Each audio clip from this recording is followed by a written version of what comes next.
กราบไหว้สาพระครูปริยัติยานุศาสตร์ที่ปรึกษาเจ้าคณะอำเภอเมืองเชียงใหม่เจ้ากราบไหว้สาพระครูสมุวิศวัตวรกิจโจผู้อำนวยการสถานีคลื่น104.50 เมกะเฮิรตซ์เจ้าวาดวัดป่าหินเก้ากราบไหว้สาพระครูวดิกาสมัครญาณสีโลรองเจ้าวาดวัดป่าหินเก้าเจริญพรนะพิสมัยแล้วก็กราบไหว้สาสำเนียงเอารับประโยชน์นันเจ้าสวัสดีโยมพี่ก็บอกว่าที่นันเจสีมาอย่างเนาะเจ้าก็ดีไอ้หน่วยสว่างเมฆเจ้าครับผมดีครับมีสมัยครับอาตมาอยู่แต่ตอนดึกหน่อยเจ้าวันนี้เป็นวันที่17เนาะครับที่17เดือนพฤษภาคมเกิงเดือนมานี่ละค่ะกลางเดือนมาคำเดียวไปเป็นเดือนละเจ้าคุณผู้ฟังคำเดียวประจำนะเจ้าก็ขอบเพลงเนาะขอบมาฟังหน้าใหม่นะเจ้าวันนี้ก็อาจจะได้ฟังหลายเพลงหน่อยเป็นให้กันเดียวจะได้กินน้ำสักหน่อยเจ้าเดี๋ยวก็โทรนะเจ้าเอาเวลาจะสมัครก่อนเนาะเจ้านิมนต์จะสมัครก่อนเจ้า10 นิ้วอัญชลีวันทาอธิวาทขอนอบน้อมแด่องค์สมเด็จพระสัมมาสัมพุทธเจ้าพระพุทธพระธรรมพระสงฆ์พระอรหันต์พระสาวกผู้ห่างไกลจากกิเลสและบรรลุธรรม10 นิ้วถวายความเคารพครูบาอาจารย์พระมหาเถรานุเถระผู้มีคุณูปการต่อพุทธศาสนาด้วยความเคารพอย่างยิ่งอย่างสูงทุกรูป10 นิ้วถวายความเคารพหลวงพ่อพระครูปริยัติยานุศาสตร์หลวงพ่อพระครูสมุวิศวัตหลวงพ่อเจ้าวาดวัดฝายหินหลวงพ่อผู้อำนวยการสถานีวิทยุพุทธศาสนาและวัฒนธรรมที่เมตตาธรรมอย่างสูงถวายเคารพอาจารย์สำเร็จเอาลักษ์ครับผมครับผมนมัสการครับครับผมเจริญพรนาพิสมัยหัวหน้าพระเอกคำว่าขายเครียดเจ้าไว้สาเจ้าจ้าเจริญพรลุงหนุ่ยเน้อครับผมขอแสดงครับอาจารย์ครับจ้าเจริญพรพ่ออาจารย์7 สีแล้วก็ท่านผู้ฟังทางบ้านทุกท่านเน้อขอเจริญพรขอกราบนอบน้อมอย่างบุญพระศรีสารัยรัตนปานแพ้วพระเจ้าทั้ง3ประการหมายมีพระพุทธพระธรรมพระสงฆ์อันเป็นสารณะที่เปิ่งของหมู่เฮาทั้งหลายขอกราบไหว้สาบุญญาบารมีธรรมท่านอาจารย์ท่านพระครูสมุวิศวัตวรกิจโจผู้อำนวยการสถานีวิทยุคลื่นพระพุทธศาสนาการศึกษาและวัฒนธรรม104.50 ท่านเจ้าอาวาสวัดไผ่หินพร้อมไปด้วยพระสงฆ์องค์สามเณรทุกรูปทุกองค์ด้วยความเคารพอย่างสูงสุดยิ่งครับผมขอกราบนมัสการท่านอาจารย์ท่านพระครูไวยดิกาสมัครญาณสีโลด้วยความเคารพครับผมครับผมแล้วก็สวัสดีโยมพี่พิสมัยผู้ดำเนินรายการเจ้าไว้สาเจ้าแล้วก็สวัสดีลุงหนุ่ยเด้อครับผมกราบนมัสการครับอาจารย์ครับผมสวัสดีพ่อแหนนเจสีด้วยแล้วก็เจริญพรคณะสถาญาติโยมสถาสาธุชนคนดีของทุกท่านก็มาปะกันแน่เนอรายการธรรมะคลายเครียดประจำวันอาทิตย์ที่17 พฤษภาคมพุทธศักราช2569เดือน9เหนือเดือน7ไทยออกมานี่1ค่ำวันนี้คืน1ค่ำความจริงมันเป็นใจยฤกษ์แต่ว่ามันเป็นไปตัด เดือนออกมาหรือว่าขึ้นมาหนึ่งค่ำก็จับไปวันเสียวันถูกก็เสียแถมวันหนึ่งติดกับยานจะไปได้เลิกดีกับวันอังคารพุนเนอร์สถานญาติโยมสาธุชนคนที่เอาเนาะเดี๋ยวอาตมาจะไปส่งน้ำสักก๊ำหนึ่งแต่เดี๋ยวอาตมาจะวางโทรศัพท์ลากไว้เนี้ย อาตมาจะวางโทรศัพท์ไว้เนี่ยอาตมาไปส่งน้ำกำเดียวโอ้มันฮ้อนเฮ้ยฮ้อนแตะฮ้อนว่าครับผมเชิญลุงหนุ่ยได้ทักทายผู้ฟังเนาะครับขอบคุณครับผมครับครับนอบน้อมพระเทรานุเทระทุกผู้ทุกคนทุกองค์ครับผมถึงคำเรียนน้อยทุกผู้ทุกองค์ครับธรรมสการครูสมุวิศวัตพระกิโจมีเมตตาเราลาธรรมะคาเชียครับผมครับธรรมสการพระครูบริการมาครับผมเจริญพรลุงหน่อยธรรมสการอาจารย์เราลักครับผมครับเราดีพี่สมัยสุริยุดรครับน่าธรรมะคาเชียครับผมสวัสดีเจ้าครับมีพวกนานนิยมครับเรปีนก็เจ้าหน้าเจสีนานด็อกเตอร์นะครับครับดีธรรมะคายเชียทุกท่านทุกคนครับผมนี่มาแล้วครับครับผม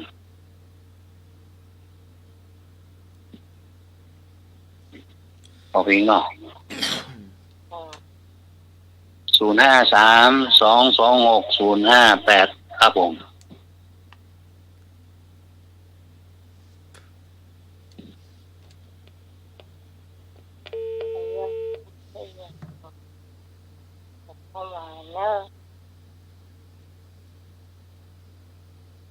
ครับ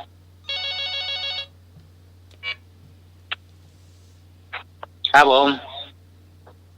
ไว้สาพระครูบาดิกาอาจารย์สมัครยาและกิโลครับผมเจริญพรโยมพระเอกไว้สาอาจารย์สมัยนวรัตน์ครับผมสวัสดีไอเอกเนอสวัสดีน้องพิสมัยจุลิงโจดอนหัวหน้าธรรมะไคแอบครับผมครับสวัสดีเจ้าสวัสดีลุงหนุ่ยสว่างเมฆครับผมครับผมเลยครับเอกครับผมสวัสดีพี่นันเจ็ดขี่ตามมาเนอะเดี๋ยวเนอะครับวันนี้ขอฟังเพลงละปินภูไทยชื่อเพลงว่าฝนตกพรำพรำที่อัมพวาครับฝนตกพรำพรำที่อัมพวาเนาะครับผมครับละปินภูไทยกับร้องครับผมครับมอบเสียงสุสายเป็นพิเศษหูนะมาเกียรติเลยเป็นชอบฟังเพลงละปินครับ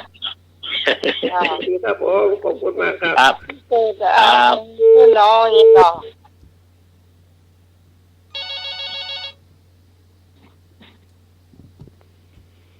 ครับผมนมัสการครับผมแปมพันเตครับครับผมสามเณรอารับไม่ต้องเสียใจที่ญาติพี่น้องตายนะของผมก็ตายไปหมดแล้วครับไม่เหลือหรอแล้วครับเนาะเหลือก้าพี่น้องกันเนี่ยเนาะตายไปหมดแล้วญาติปู่ย่าตายายพ่อแม่เนี่ยตายไปหมดก็วันนี้เอาเพลงนี้ดีกว่าเนาะคุณนายลำไยครับเนาะคุณนายลำไยครับเนาะอย่างนักร้องอย่างผมจำมาได้เนอะไอ้ทองคำเนี่ยเนาะครับนมัสการครับลำไยหายทองคำคุณนายลำไยถ้าคุณลำไยเนี่ยลูกนกสุภาพรนะขอเพลงครับเพลงนะครับครับผมน้อยนึกว่าออกเพลงแม่มาได้วันคงจะพักเสือกใจครับแม่ไม้รายวันไม่ไม้รายวันคงจะพักเสือกใจครับครับขอบคุณครับครับ ห่ไม้รายวัน อืม โอ้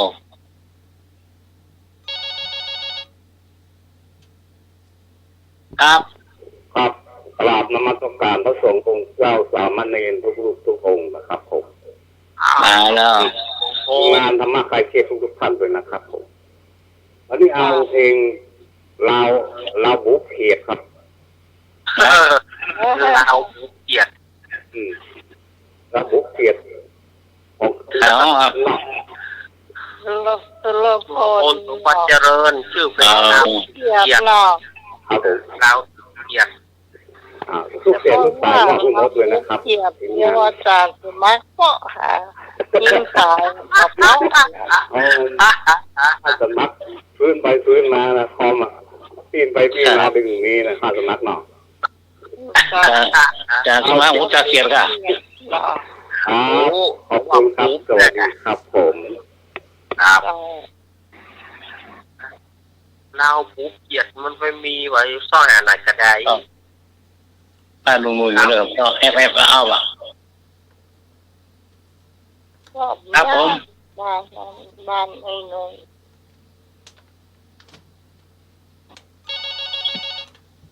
ครับ มีอยู่ปอมีอยู่ สวัสดีพระอาจารย์สมัครเจ้า เจ้า สวัสดีใครเครียดทุกคนนะเจ้า วันนี้ขอฟังเพลงไม่ค้าตาคม แม่ค้าตาคมออกสอนคิรีเจ้า ของแม่นอเสียงลูกสายว่าข้างหน้าทำแม่ใครเครียดตัวนะเจ้า เจ้า แล้วฟังกั วั บ น ยู นี้น้องสาวปลาแดดเนาะ เจ้าแต่ซุปเปอร์ต้องฟังกับทุกกลางแหงยังนั่ง เจ้า บ้านประเดชตัวกำลังรอฟังกันอยู่นะเจ้า เจ้าขอบคุณเจ้า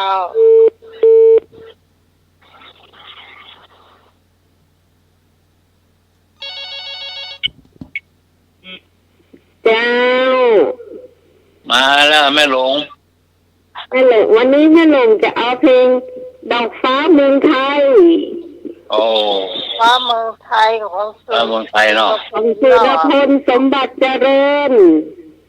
ดอกฟ้าไทย เจ้า ครับ เพลง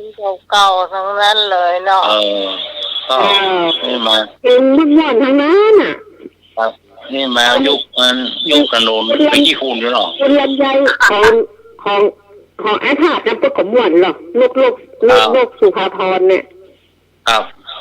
เนี่ย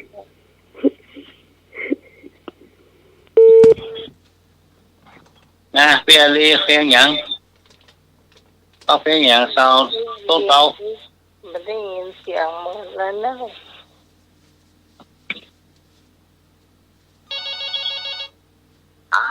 มีอยู่มาเลย เจ้าพระศาเจ้าท่านพระอาจารย์ท่านสมัครเจ้าท่านในรักเจ้า เจ้า สวัสดีพี่อารี สวัสดีไอ้หนุ่มเจ้า ครับ วันนี้ขอเพลงนักร้องขาดรักเจ้า ต้องรอขันลากเนาะ ขาด อ้าว ไปห้องครับ ของหนุ่มเมืองไทยเจ้า ลุง ลูก เมือง เมือง ไท ไท ย ย หนุ่ม หนุ่มเมืองไทยเนาะ รองเข้าเก่าเนาะ โอ้โห แม่อย่าง แม่รี ปารีนักร้องขาดรัก นักร้องขัดรับหนุ่มเมือง อัน ไทย นี้มีรุ่นนี่เกินกว่า60ทั้งนั้นน่ะ เออ 65ขึ้นน่ะ ลองพูดเนาะ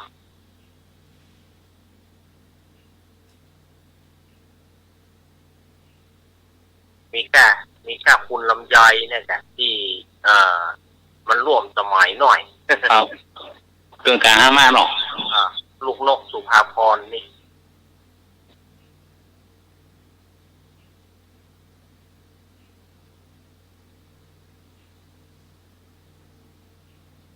ลำไยหายทองคำ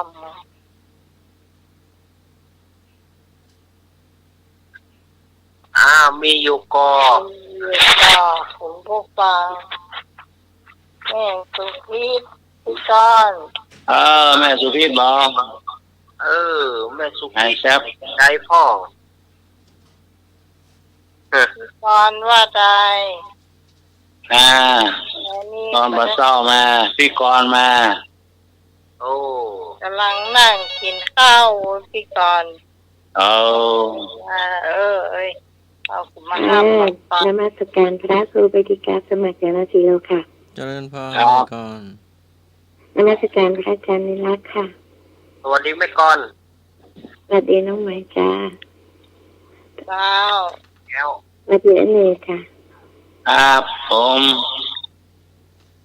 จะขอฟังเพลงคิดถึงพี่หน่อยของวรพินภูไทยค่ะ คิดถึงพี่หน่อยเนาะรับพี่บูไทย คิดถึงพี่หน่อย ครับขอบคุณครับ จ้าขอบคุณจ้า ครับ ผู้ชายมี ปลาเศร้ามาปลาเศร้าเพลงอย่าง เจ้าของ โอ้ มันละ โตที่ไหน อ๋อเพื่อจะฟังเพลงเพื่อแค่ฟังตัวเก่าอันอวดของโอ้ยนี่ โต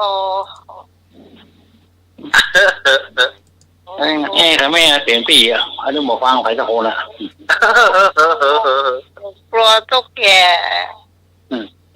ของแมงปอมันก็ ครับ คนตกคนพำนี่ใครร้อง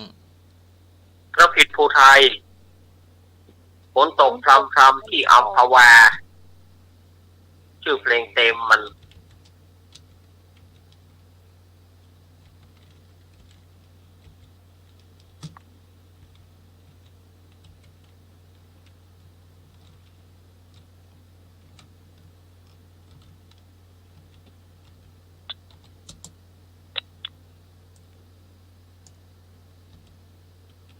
มีอยู่ก็ มีอยู่ แล้ว ครับผม ฟังเพลงสักเพลงวะ ครับ ฟังพ่อแกแม่เท่าชายเมืองสิงห์ พ่อแกไม่เท่าเนาะเขาเนาะ ครับ ครับมีหนุ่มลำปางเนาะ ใจเหรอคนทัดทิน คนพัดดินเนี่ยนะ คนท้องถิ่นนะ พ่อแกไม่เท่า พ่อแกไม่เท่าเนาะ ครับ พัดถิ่นร้อง ครับ ไม่ใช่ชายเมืองสิงห์ร้องคนทัดทินขอ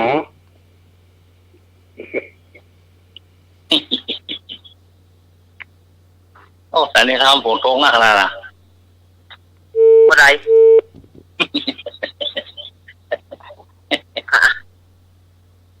โยนหน้าโยนตาเนี่ย ย้อนหน้าย้อนตา ครับหมอเต็มรถแล้วเนอะก็มีข้ามรถไฟแล้วเนอะ ต้องมีจะข้ามรถไฟเอาแม่ ครับ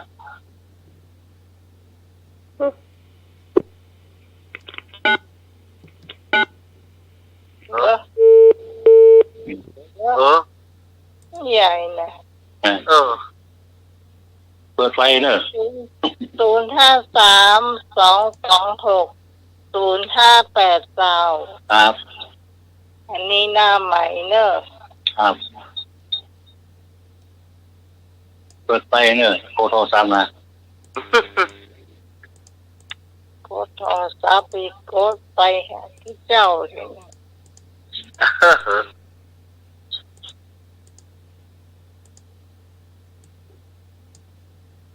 ครับตามภาษานะ ถ้า ก็ มี ทุกอย่างมาเนาะ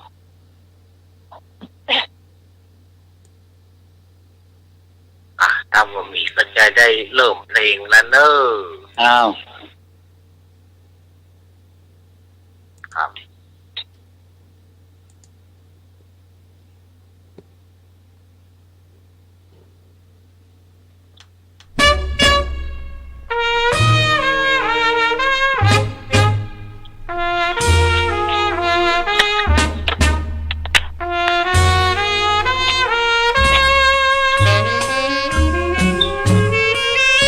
ฝนตก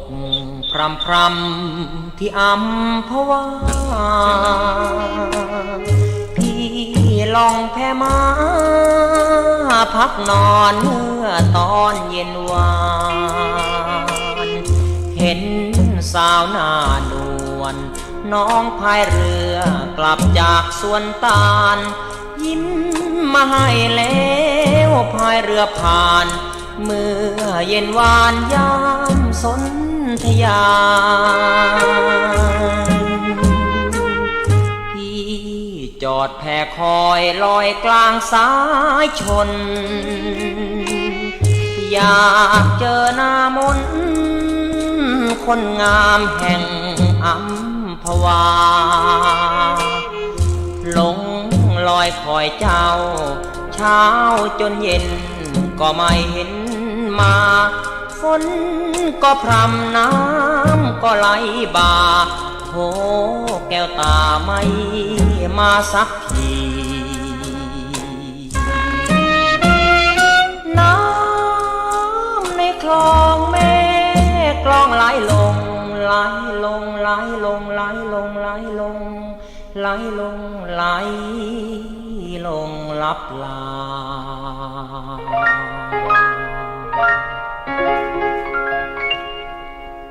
เฝ้าแต่หาแต่วาสนาริบลีจากอัมพวามาเหมือนคนหัวใจไม่มีนอนฝันค้างอยู่กลางนาทีบุญไม่มีเจ้าจึงไม่มาฝนตกพรำพรำต้องจำฝืนทนด้วยนอนหลบฝนหนาวจังอยู่กลางทาราคิดถึงคนงามวันฝนพรำที่อัมพวาฝืนใจกลับโทรรับไม่เห็นหน้าสาวโสภาเมื่อคลาหน้าฝนพรำ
ตอนคุณมาคุณบอกว่าอยากกับสามี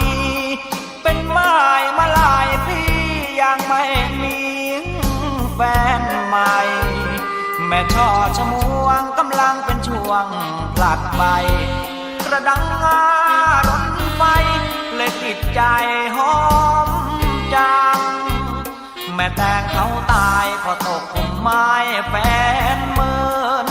เลยหวานทานเพลินดูสองเดินตึงตั้งเมื่อฟางใกล้ไฟมีทางจะไม่มากจังเพลอใจไปอิงอังอนิจจังอนิจจาเก็บขนมตกดินเก็บเศษรักกากินยังผิดศีลสินทาไม่ตั้งใจเลวไปโดดเหวกามาไม่ได้เรียนโหราวันข้างหน้าเกินทำนายตอนคุณมาก็บอกว่าอยากกับสามีได้มาไม่ถึงปีเขาก็ไปดีกันใหม่แม่ช่อมาลีน้องลวงพี่นี้ไม่เป็นใครถ้าน้องไปเจอคนใหม่อย่าหลอกใครนะน้องครา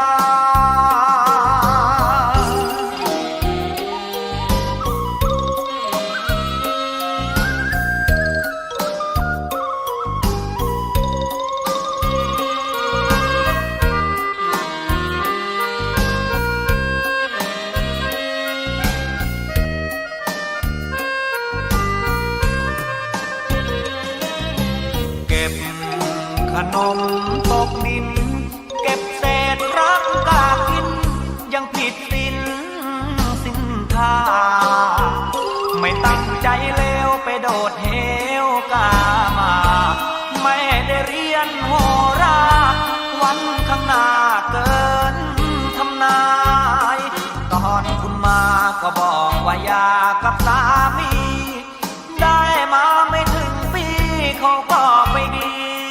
กันใหม่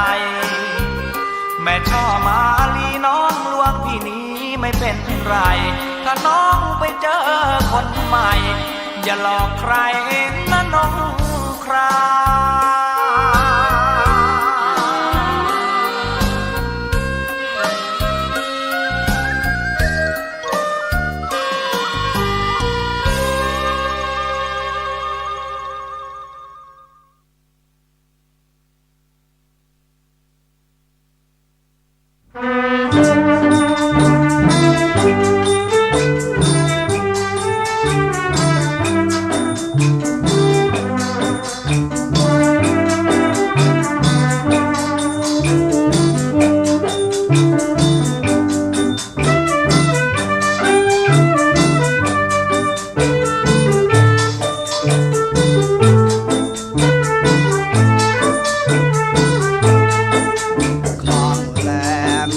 หน้า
เล็ดมาแกงเผ็ดต้มโครงตกปลาได้ละหายใจจึงค่อยลง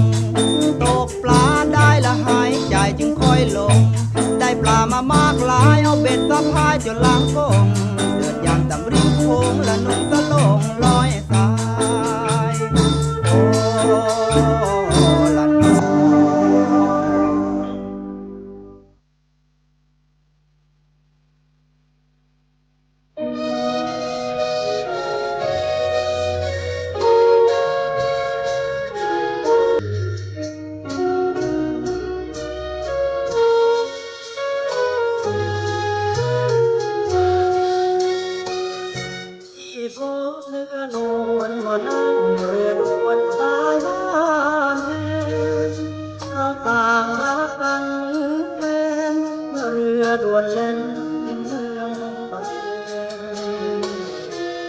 ด่วนวิ่งไป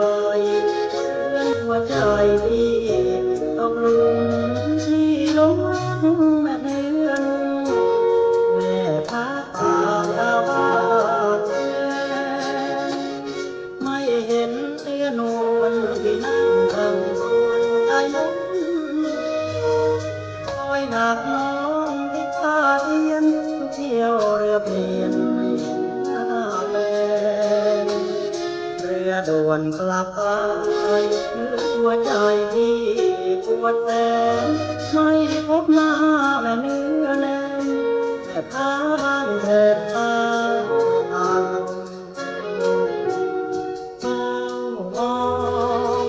งหาแม่พาหน้าโนทุกเที่ยวเรือด่วนไม่เห็นนวลน้องที่มองตรงเห็นแม่พาตาคงมาซื้อลำไยหอมทางกระนงไม่ขายเสมอแม่พาหน้านวลเคยนั่งเรือด่วนสายบ้านยายหลบหน้าทางเพลงเป็นเรือด่วนเล่นที่จริงเคยฝากจดหมายชายท้ายเรือให้ที่ลงคอยน้องเธอเฝ้าหลงคอยเธอว่าเทียนคงพัน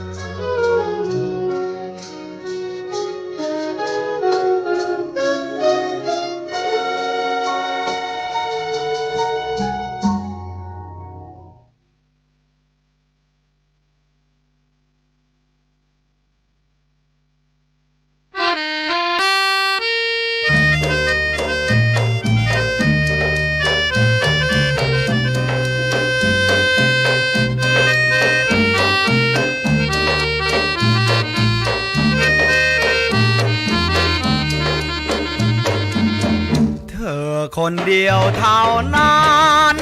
ที่หัวใจฉันนั้นยังรักเธอไม่คลายถึงแม้เธอเป็นถึงนางเกี้ยเธอก็เงียบเงียบเหมือนคนไทยรู้ตัวหรือไม่ว่าเธอน่ารัก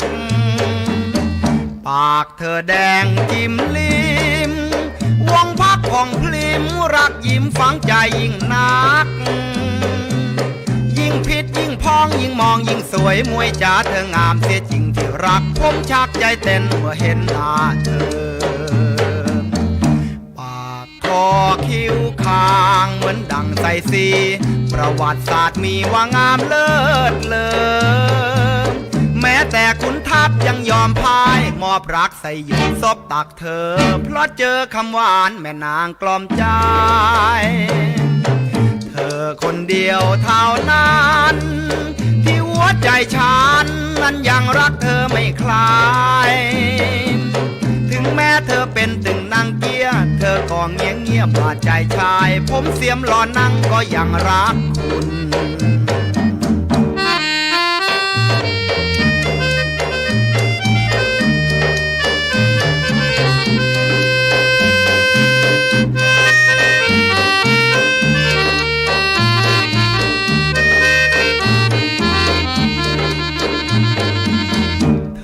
คนเดียวเท่านั้นที่หัวใจ ฉันนั้นยังรักเธอไม่คลายถึงแม้เธอเป็นตึงนางเกี้ยเธอก็เงียงเงียเหมือนคนไทยรู้ตัวหรือไม่ว่าเธอน่ารักปากเธอแดงจิ้มลิ้มวงพักผ่องพลิมรักยิ้มฝังใจยิ่งนัก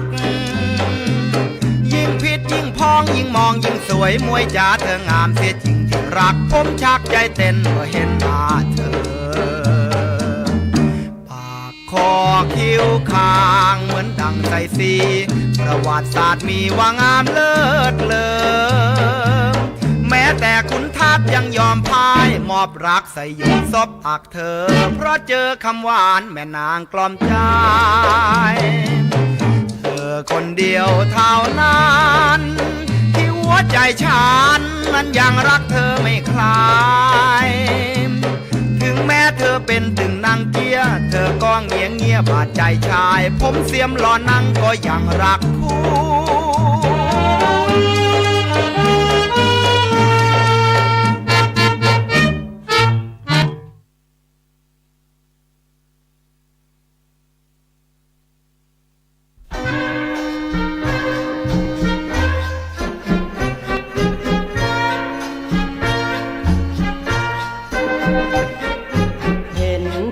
ก็ต้องยืนแล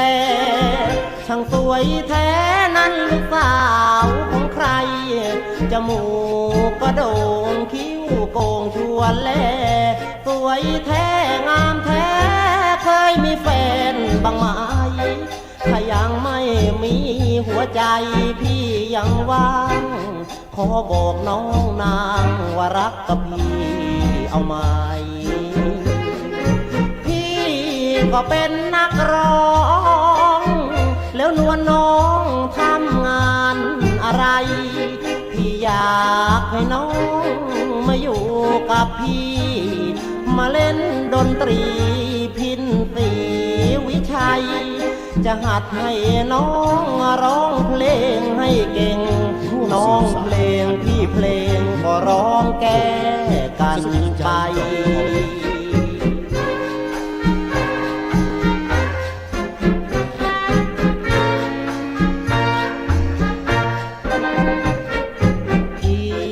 จะตามใจน้องแม่เนื้อท้องต้องการอะไรอยากได้รถเก่งพี่จะซื้อให้เสร็จ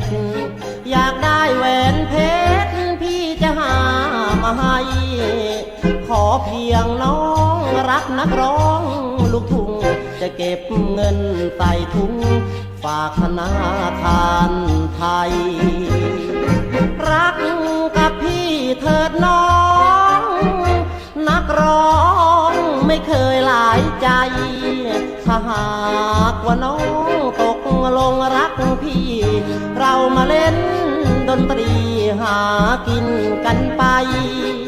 จะหัดให้น้องร้องเพลงอัดแผ่นถ้าน้องเป็นแฟนของหนุ่มเมืองไทย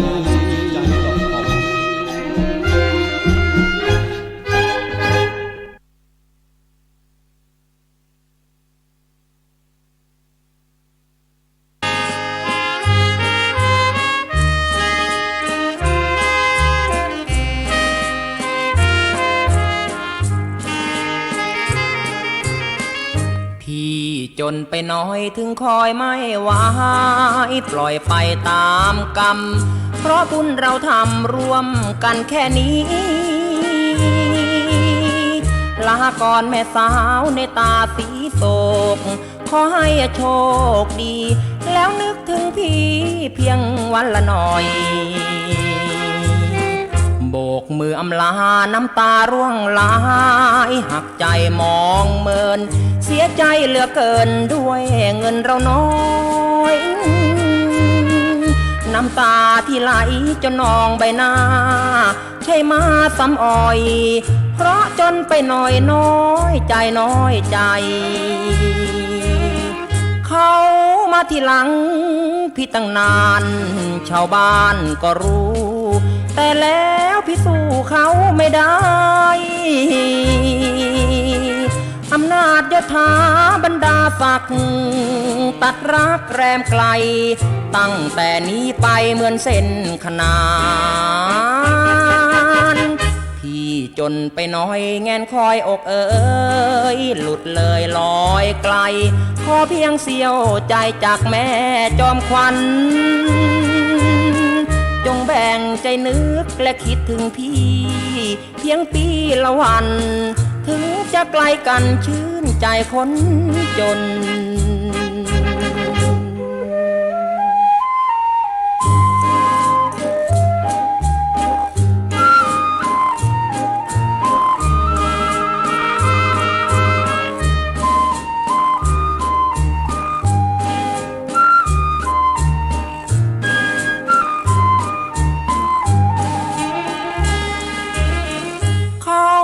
ที่หลัง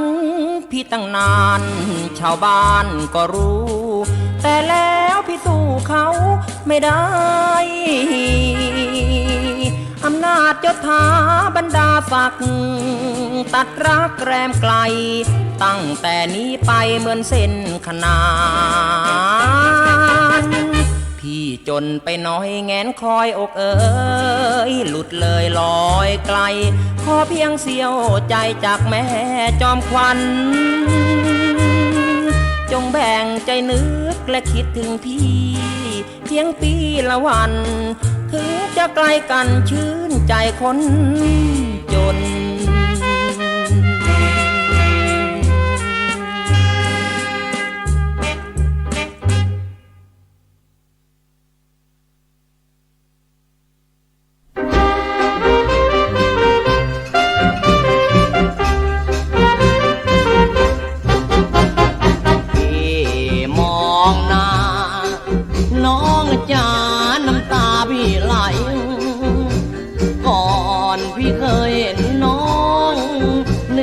ทองเจ้าเคยหวานไทยพี่มองดูชมตรูเจ้าโปรยยิ้มให้โอ้ควันใจอยู่ไหนเล่านาพี่มองหน้าไม่เจอแม่นา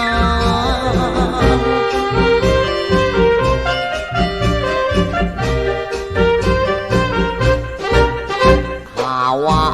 น้องมาบางกอกน้องบอกพี่ที่กองฟ้า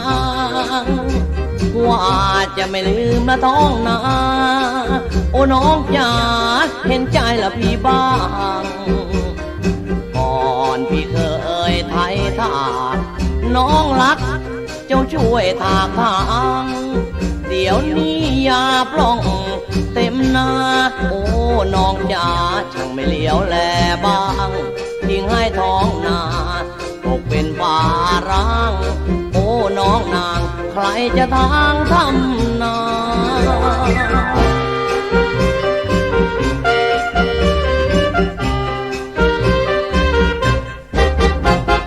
ลูกชาวนาน้องจ๋ามีควรเปลี่ยนวัดก่อนนี่เคยเงียบเหงาสองเราเลี้ยงควายรวมกันไม่มีแรงภายหน้าสองแปลงสั้นๆเพราะเดียวนี้ไม่มีแจ่มจันทร์มาสร้างสวรรค์วิมานปลายนา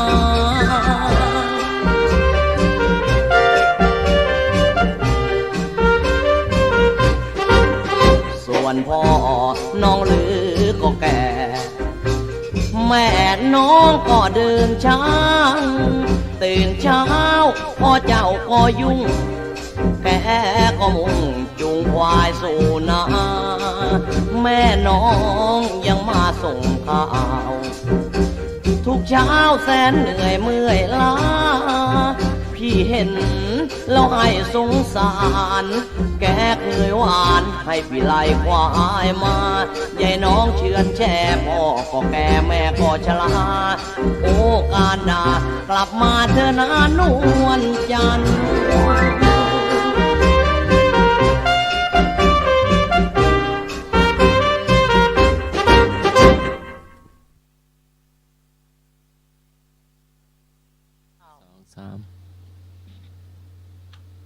เจ้าเพลงทุกเพลงที่ขอมาก็น่าจะครบนะเจ้าก็ไม่แน่ใจว่าจะครบก็จะขาดไหมพ่องตะกี้เขามาอู้กันแล้วก็ไม่แน่ใจว่าคนสุดท้ายที่ขอนี่เป็นไทยเนาะถ้าฟังอยู่ตัวเก่าพอมาแล้วผมไม่ได้ฟังก็ยังคงมาได้นะเจ้าจะเปิดเพื่อฟังนะเจ้าคงมาเดี๋ยวนี้เลยเนอะโทรมาได้เลยถ้าบอกโทรมาเขาก็จะเฮ้พี่นานอู้นะเจ้าก็ถือว่าคงไปไปตกหล่นเนาะเจ้าท่านก็เชิญพี่นานเลยเจ้าครับก็กราบด้วยสาเมตตาปรมีธรรมนะครับในท่านพระครูสมุวิสุวัฒน์วรกิจโตท่านเจ้าอาวาสวัดไฟหินและผู้ในวยการสถานีขึ้น 104.50 เมกะเฮิรตซ์ไว้สาท่านอาจารย์พระครูบดิกาสมัครญาณศิโรนะครับเริ่มพรพ่ออาจารย์ดร.ครับไว้สาสามเณรเอารักปัญโยนำเนอมีขนานเนอแล้วก็สวัสดีกับพี่พิสมัยสุริโยดรหัวหน้ารายการสมัครไขเครียดนะครับสวัสดีเจ้าแล้วก็สวัสดีครับไอ้หนุ่ยสว่างเมฆเนอผมดีครับนะครับผมครับครับสวัสดีกับพี่น้องมิตรรักเป็นรายการสมัครไขเครียดที่รับฟังอยู่ตรงบ้านทั้งที่โทรมาและไม่ได้โทรมาทุกคนทุกท่านเลยวันนี้ก็ฟังเพลงไปแบบจุใจเนาะ ตั้งแต่ของไอ้เด็กพะเยาเป็นมาถึงเพลงสุดท้ายก็เป็นเพลงม่วนเนาะวันนี้ม่วนงานสันเล้าก็คนอื่นก็แสดงความเสียใจเนาะกับเหตุการณ์ที่มักกะสันที่รถไฟไปโจรรถหลายๆกันเนี่ยก็ทำให้มีการเสียชีวิตและบาดเจ็บไปหลายคนหลายท่านด้วยกันนะครับทั้งที่มันบ่ควรจะเกิดขึ้นอันนี้ก็เป็นเรื่องระเบียบวินัยนะครับตึงคนรถไฟก็ดีตึงคนที่จอดนะอย่างวันกุวันเนี่ยนะครับจะล้ำไปนักขนาดเนาะนะครับนี่ก็ต้องระมัดระวังนะครับวันนี้ก่อนที่เราจะมาตอบปัญหากันนะครับประมาณ 4-5 ข้อก็จะขอเอานิทานหิโตประเทศมาพูดเหตุสักเล็กน้อยต้นบอกว่าทำคุณในเหล่าคนทานตึงร้อยเตื้อนะย่อมสูญเปล่ากล่าวสูญทรพจน์คือกับคนง่ามฟังตึงร้อยเตื้อนี่ก็ย่อมป่วยการร่ำผู้กำสอนใจคือคนดื้อรั้นตึงร้อยสถานย่อมไร้ประโยชน์แนะปัญญาคือคนโฉดเขลาตึงร้อยกระบวนย่อมเหนื่อยเปล่ากับคำสอนจากคัมภีร์หิโตประเทศบทนี้เป็นการเปรียบเทียบเชิงอุปมาอุปไมยเพื่อชี้ให้เห็นถึงความสูญเปล่าของการพยายามที่จะเปลี่ยนแปลงหรือความช่วยเหลือคนที่ขาดความพร้อมและคุณธรรมในการรับสาระนั้นๆมาดูข้อที่ 1ทำคุณในเหล่าพานตึงร้อยเตื้อย่อมสูญเปล่าอันนี้แน่นอนครับคนพานก็คือคนง่ายสันดานยากคนเกเรเนาะถ้ามีอันธพาลตัวนี้แปลว่าอันโทจะอันโทนี่แปลว่ามืดอาโลนี่แปลว่าง่ายถึงมืดถึงบอดเรียบร้อยเลยอันธพาลก็คือคนมืดคนบอดคนสัญญาณคนสันดานยากคนเกเรแม้แล้วก็เป็นคนที่จะขาดความกตัญญูกตเวทิตาแม้เขาจะช่วยเหลือหรือทำความดีกับเขาสักบอกใดเขาก็พอบหันคุณค่าและก็บัดจดบัดจำและอาจจะแหวงคบได้ในภายหลังเปรียบเสมือนการเทน้ำลงบนหลังแห่นที่มันมีวันที่จะเปียกน้ำแห่นี่ยังเป็นอาจารย์ในลักเนาะ มันอาจจะได้แล้วอาจจะทรายขวางยังพอรู้สึกอยู่แต่ถ้าเทลงใบบอนใบบัวมีประโยชน์อะเนาะ แต่ว่าเนาะ อย่างที่สองนะครับ กล่าวศูนย์ชลพจน์ไว้ทั้งคือคนแง่วจึงร้อยหนย่อมป่วยการ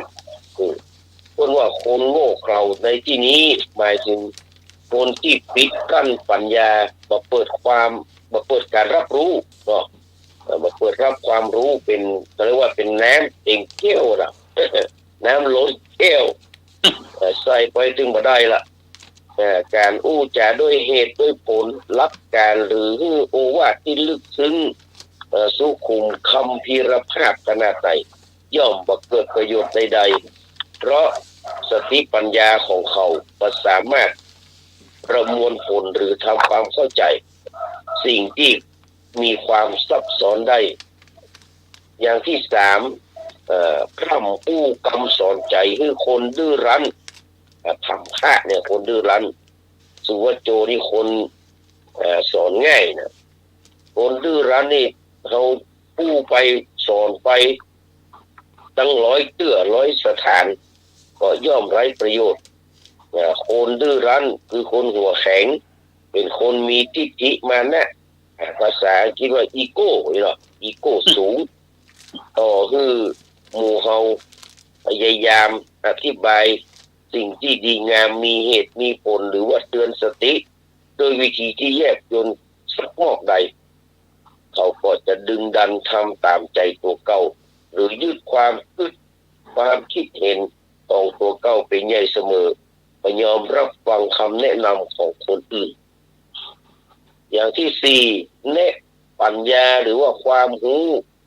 กับคนโฉดเขลาพึงร้อยกระบวนย่อมเหนื่อยเปล่า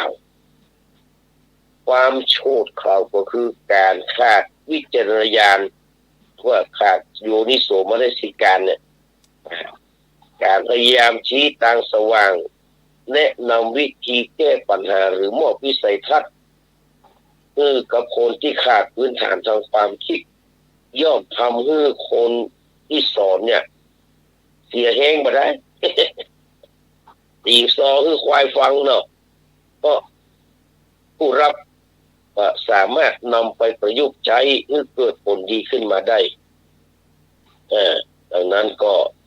มันเหมือนกับอะไรอย่างกับของลูกศิษย์ของบุรุษเปรี้ย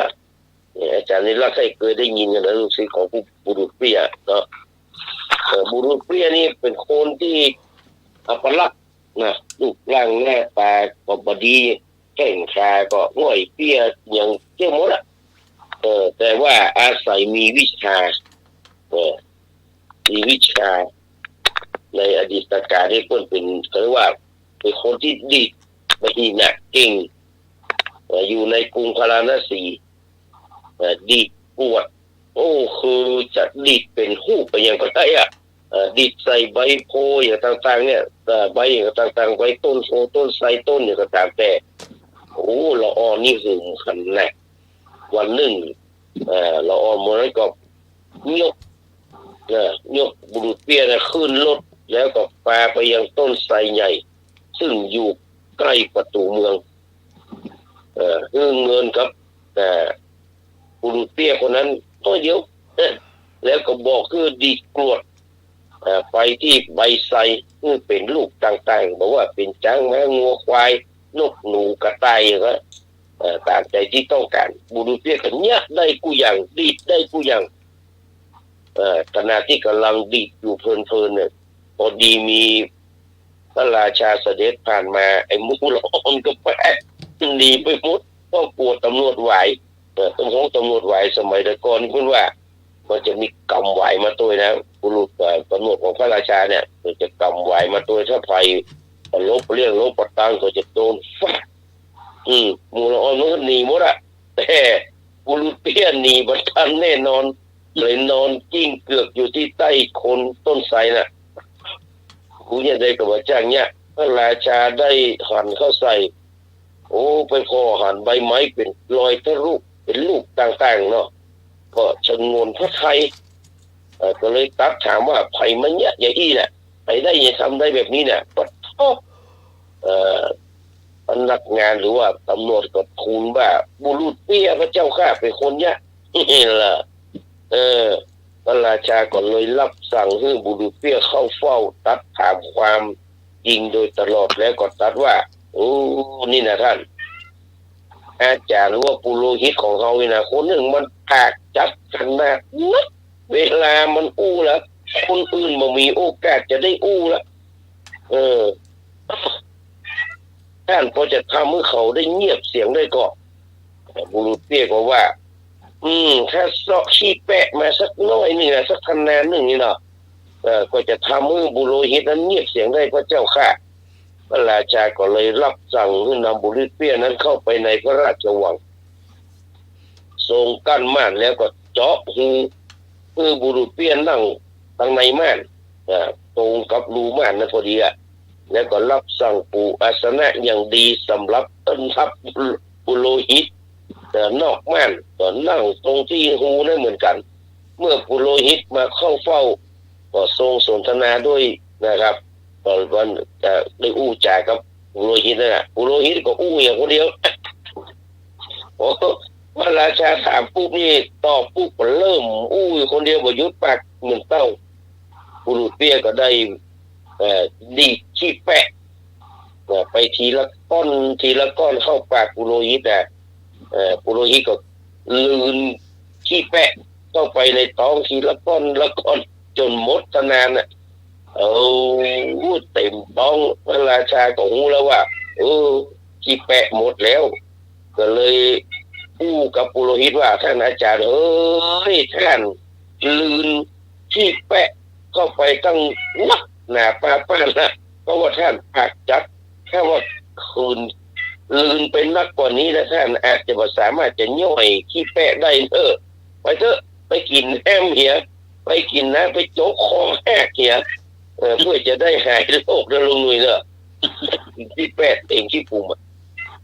ตั้งแต่นั้นมาปุโรหิตก็เปลี่ยนไปเป็นคนละคนก็คือมันย่อมอู้เลยมันก็จะอู้ถามกำใดก็ได้กำนั้นแม้แต่พระราชาถามก็ได้ปักกำตกกำพระราชาก็ดำริว่าวันนี้เราสบายอกสบายใจสบายหูสบายพักกันเพราะมีปุรุษเปี้ยคนนี้ทำเราเย็นหูแล้วดังนั้นก็มีพระราชประสงค์จะตอบสนองความดีของปุรุษเปี้ยเลยจะจัดรายการสักพวกกับลูกโยมกันความดีของปุรุษเปี้ยก็เลยพระราชทานสวยในหมู่บ้าน4 ตำบลใน4 ทิศกับบุรุษเปี้ยคนนั้นบุรุษเปี้ยก็อาศัยพระราชาที่มาเก็บสวยได้ปีละแสนลุงหนุ่ยสบายไปเลยเนาะตั้งแต่นั้นมาก็มันก็มีอยู่มีกินแล้วก็บ่ลืมบุญคุณบ่ลืมคุณงามความดีที่ตัวเราเคยได้รับเนาะก็เลยตั้งสำนักสอนเนี่ยค่ะสอนละอ่อนสอนไทยแล้วที่มีความชอบจะมาดีเนี่ยมันไปเข้าลูกศิษย์คนหนึ่งซึ่งเป็นคนพาลนี่แหละสอนได้นะก็ชอบดีได้เหมือนบุรุษเปี้ยเลยบุรุษเปี้ยก็บอกว่าเนี่ยก่อนคิงจะออกจากสำนักกูไปนะกูจะกำชาไว้เนอะว่าไอ้ศิลปะที่ไหนแต่ตามแต่นะมันทำประโยชน์ที่สำเร็จแต่ต้องใช้ให้มันเป็นประโยชน์ใช้ที่ถูกทางจะไปดีดใส่ไปเลยกล้วยใบกล้วยบ้านวัดเย็นลักก็มีเจ้าของเจ้าว่าขางนะต้นกล้วยที่ของท่านพระครูสมุวิสุวัตของอาจารย์สมัครเปิ้นก็ขางนะกระจกรถของอาจารย์สมัครเปิ้นก็มีเจ้าของจะไปดีดใส่ไปเลยไม่ได้นะลูกเข้าปั้นของเปิ้นบอกว่าเป็นไม่ยิงเปิดใจจ้างแม่วัวควายมันมีเจ้าของหมดเลยที่จะไปดีดไปเลยตั้งเสียแล้วก็มอบเงินจำนวนหนึ่งคือกับไอ้คนที่เฮียนนะว่าจริงไปเสาะแต่แดงเอาที่มันเปิ้นอนุญาตก็มีเจ้าของไว้มันก็ไปจะมาไปแปะใส่อันนั้นงัวก็มีเจ้าของไว้อาจารย์มันมีเจ้าของเนี่ย แมวก็มีเจ้าของเพราะมันเอาคอเอาอย่างว่ามาฟันคออย่างมันแสดงว่ามันมีเจ้าของเอากระดิ่งมาผูกคอมีเจ้าของแม่ก็มีเจ้าของก็มีเจ้าของดีแต่ไม่ได้ต้นกล้วยต้นสักอย่างใบสักพวกก็มีเจ้าของดีแต่ไม่ได้แต่อย่างเงี้ยจะทดลองวิจัยจะได้นี่เตียวไปเตียวมาเป็นตาหันใส่ผ้าปัจเจกพระพุทธเจ้าองค์หนึ่งเนาะกำลังออกบิณฑบาตชอบคุณเรียกว่าปกติคนที่มันบวชแล้วมันหัวล้นมันโกนหัวโกนคิ้วโกนผมมันสละหมดแล้วหรอกมันมีบ้านมันมีจองมันมีพ่อมันมีแม่ละไอ้จะดีดใส่ตู้เจ้านี่แหละมันก็เลยดีดไปหินก็ใส่หูของพระปัจเจกพระพุทธเจ้าดีดหูซ้ายทะลุหูขวาก็พระปัจเจกพระเจ้าก็ได้รับความเวทนาแต่เพื่อก็ระงับเวทนาเพื่อก็เลยมาติ๊กมาจากบิณฑบาตแล้วก็มานิพพานในห้องในกุฏิของเพื่อนนะโอ้โหมันหนึ่งมาเนาะหมู่เจ้าบ้านบอกหอนพระปัจเจกพุทธเจ้าองค์นี้ลูกนี้มาบิณฑบาตก็เลยเสาะหากันว่าก็จะได้ทางกันไปทางกันมาไอ้แล้วก็เสาะหาพระปัจเจกพุทธเจ้าว่าไปยังบอกออกมาไปยังให้ตายแล้วก็ก็เลยพอได้ยินคนอู้แล้วโอ้มันจะไปออกมาได้จะได้มันโดนเขาดีดหูดีมันไม่ยินใส่หูเรียบร้อยแล้วก็ตายแล้วก็เรียบร้อยโดนสหบาทาสามัคคีของชาวบ้านตายเรียบร้อยเนี่ยคนทานคนแง่วกุศลพ่อมสอนไม่แหกไม่หันกันเจ้าว่ามันมีบ้านมันมีจองมันมีเจ้าของอันนี้คือคนแง่วก็เลยได้นำมาอู้ว่าจะกับบันว่าจะเล่านิทานเนี่ยนี่ยุคเปรียบเทียบอะไรเนอะยกไปเปรียบเทียบว่าองค์พานมันจะเป็นลักษณะแบบนี้นะครับแทนที่ดักไว้ก็ได้เนาะมันใครโชว์ผลแงนมันปรับมันมาตันแล้วก็โดนสหสามัคคีปปก็เทวทัตโดนเขาโอกาลิกาออกตอนที่จะมาหาพระเจ้าก็โดนเขาก็อักเลือดแล้วหรอกประมาณนั้นก็นี่คือนิสัยคนพาลนะครับนี่ก็ฝากไว้กับทุกคนทุกท่านโดยคนว่ามันมีข้อคิดจะคิดใจอยู่อันหนึ่งคือว่าบางครั้งเนี่ยมันจะทำให้เขาไกลแต่เป็นคนที่เรียกว่าแรงน้ำใจเนาะเวลาเนี่ยอย่างไปแล้วมันบ่ถูกบ่ต้องเนี่ยมันมีข้อคิดสำหรับที่ผมอู้มาเนี่ยก็คือมันจะทำว่าจริงๆแล้วมันได้สอนนะมันได้สอนให้เขากลายเป็นคนแรงน้ำใจหรือว่าเลิกช่วยเหลือคนอื่นนะแต่เป็นการเตือนรู้จักใจเลือกใจพลังงานและเวลาไปกับคนที่คู่ควรหรือว่ารู้จักการเลือกคนในการสื่อสารก็คืออยากทำให้มันดีทั้งเนาะดีต้องดีถูกต้องถึงตัวคนถึงเวลาและสถานที่นี่เนาะประมาณนั้นเนาะถ้าจะอ้อนแล้วเนี่ยมันก็จะไปเจอจะลูกศิษย์ไอ้บุญเปรี้ยวคนนี้เนาะเรียบร้อยเลยถึงปัญหาเนาะปัญหาข้อแรกเนาะปัญหาข้อแรกถามว่าแมงดาคำว่าแมงดาเนี่ยที่ว่าเขาด่าเข้าใจไอ้แมงดา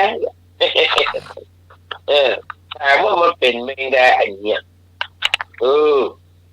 ผมบอกว่ามันเป็นแมงดาอย่างจะถามว่ามันเป็นแมงดาอย่างที่มันชอบเพราะไม่ยินมันเป็นแมงดาอย่างกอไก่แมงดาทั่วไปขอไข่แมงดานา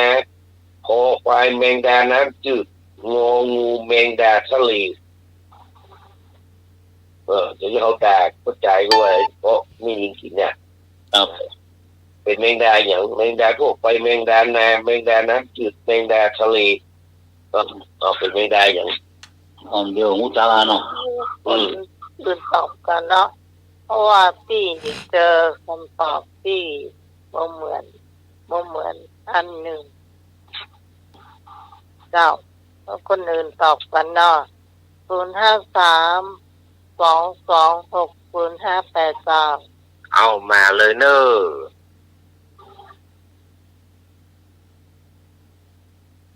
แล้วก็มันได้เลย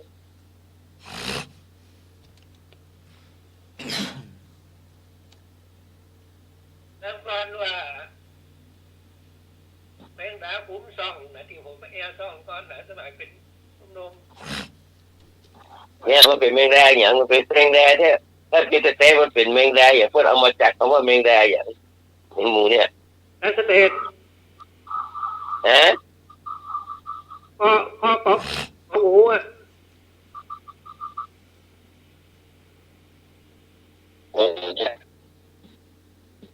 เป็นไงเหรอบ้าไหมอ้ายโอ้ยังไม่จบเลย อ๋อบอกว่าข้อกอของูข้ององูเอาเนาะครับแมงดาทะเลเนาะทะเล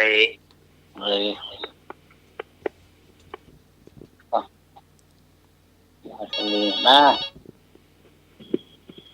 หัวข้อแรกแมงดานะแกเลยนมัสการครับรูปร่างอัปลักษณ์นี่ขอนทางเหนือนี่ของงานบ่เราโอดเนอะมันรูปร่างมันบ่เราโอดเลยอะสาวพ่อเลยอะรูปร่างอัปลักษณ์เนี่ยเนาะสาวพ่อเลยอะเนาะครับไอ้บ้านเหนือบ้านใต้ที่เขาบอกพ่อครับไปเอวสาวเนี่ยได้เนาะแมงดานี่นะลำขนาดนี้เอามาตำน้ำพริกอะเนาะแต่คำตอบที่ถูกที่ต้องนี่คือแมงดาทั่วไปเนี่ยเนาะแมงดาเอามาทำตำน้ำพริกเนี่ยล้างลำอะเนาะกับมาตรการครับ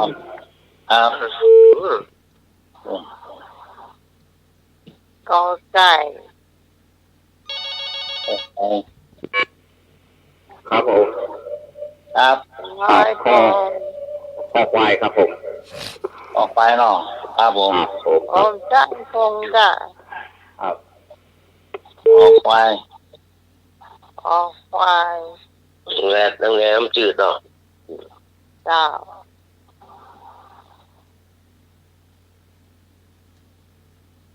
บ้านเรามีแมงดาเนาะแต่ว่าถ้าเป็นไม่ได้ถ้าเป็นแมงดาปูแน่นอนเนาะครับมันเป็นไม่ใช่แมงดาแม่แน่ๆเป็นแมงดาปูแน่นอนเนาะแมงดาอยู่นี่เนาะ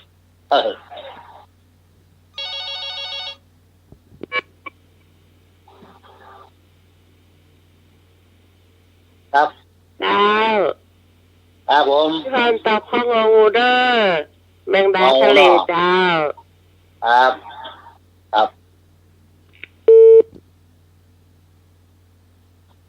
เศร้ามาแล้วต้องอะไรมา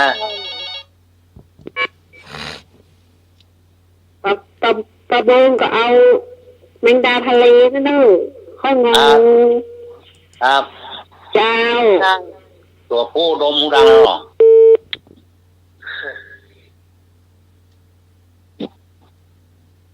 เฉลยเนาะมันแค่คนละหรอกโอกาสเนาะเตรียมได้ตอบเด้อแรกพึ่งไปตอบไรแมงดาทั่วไปเฉลยเนาะครับเลยก็ข้อที่ถูกก็คือแมงดาทะเลครับเนี่ยมันเกาะอยู่หลังตัวเมียเพื่อจะผสมพันธุ์แล้วก็กินอาหารที่ตัวเมียหามาเนี่ยไปเรื่อยๆมันจะเลยเพื่อนมันก็เลยมาเปรียบเทียบกับหมูปุ่มสองก็ไก่หมูที่เกาะเมียกินเกาะไม่ยิงกินไก่เนี่ยเรียกว่าแมงดาแมงดาทะเลเนาะมันตัวใหญ่มันหันแมงดาเขาเนี่ยมันตัวมันแค่หันตัวใดไงพฤติกรรมมันแบบยี่ตัวใดแมงดาแน่บ้านเราอ่ะแต่ตัวน้อยของแมงดาทะเลตัวมันใหญ่มันหันชัดต่อไปคำว่ายางมัดตอยมาเป็นคำมาจากที่ใดคำว่ายางมัดตอยเนี่ยรู้จักกันหน่อยยางมัดตอยเนาะเป็นคำมาจากที่ใด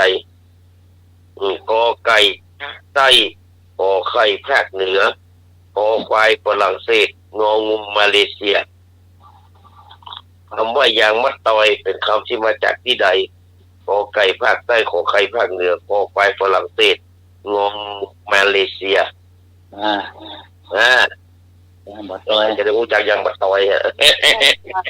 ภาษากลางว่าท้องยางพาราเนี่ย อืม นี่มันยางพาราภาษาเหนือ ครับ นมัสการครับ ครับ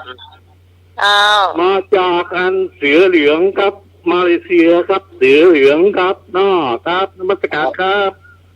ครับอ๋องูล่ะ ครับยางบัดตอยภาคเหนือเขาเรียกค่ะ ครับ เอาภาคเหนือเลยครับ ผมก็เหนื่อยแล้ว ครับ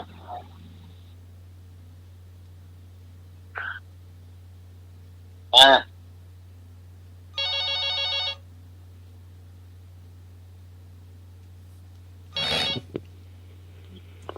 พระเจ้าว่าภาคใต้ ครับทางใต้เนาะ ประจางว่าภาคเหนือประบงว่าภาคใต้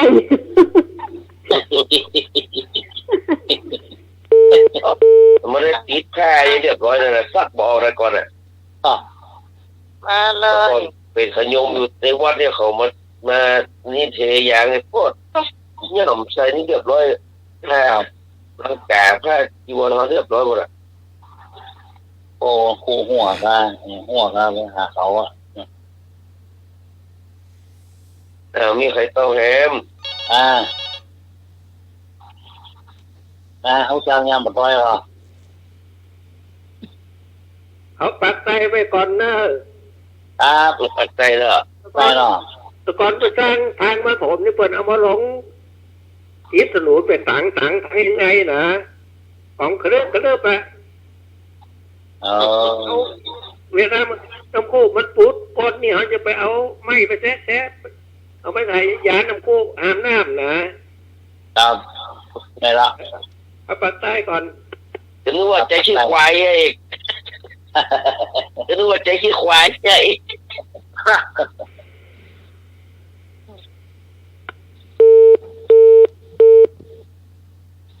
ปักใต้ ไปรอคนใจขี้ควายหรอกตากแห้งอ่ะไปทาแล้วตากแห้งน้ำพุ่งนะน้ำพุ่งที่เป็นหวายนะครับ ไม่ให้เจ้าต้อแฮม เอิ้น จ้าพี่พรเอา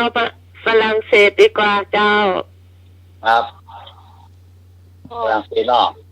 เราเศษ นี่บ ไม่ใหม่เจ้าก็ไร จามประเทศ ห้องอ่ะ มีตะข้อละเตมุระละ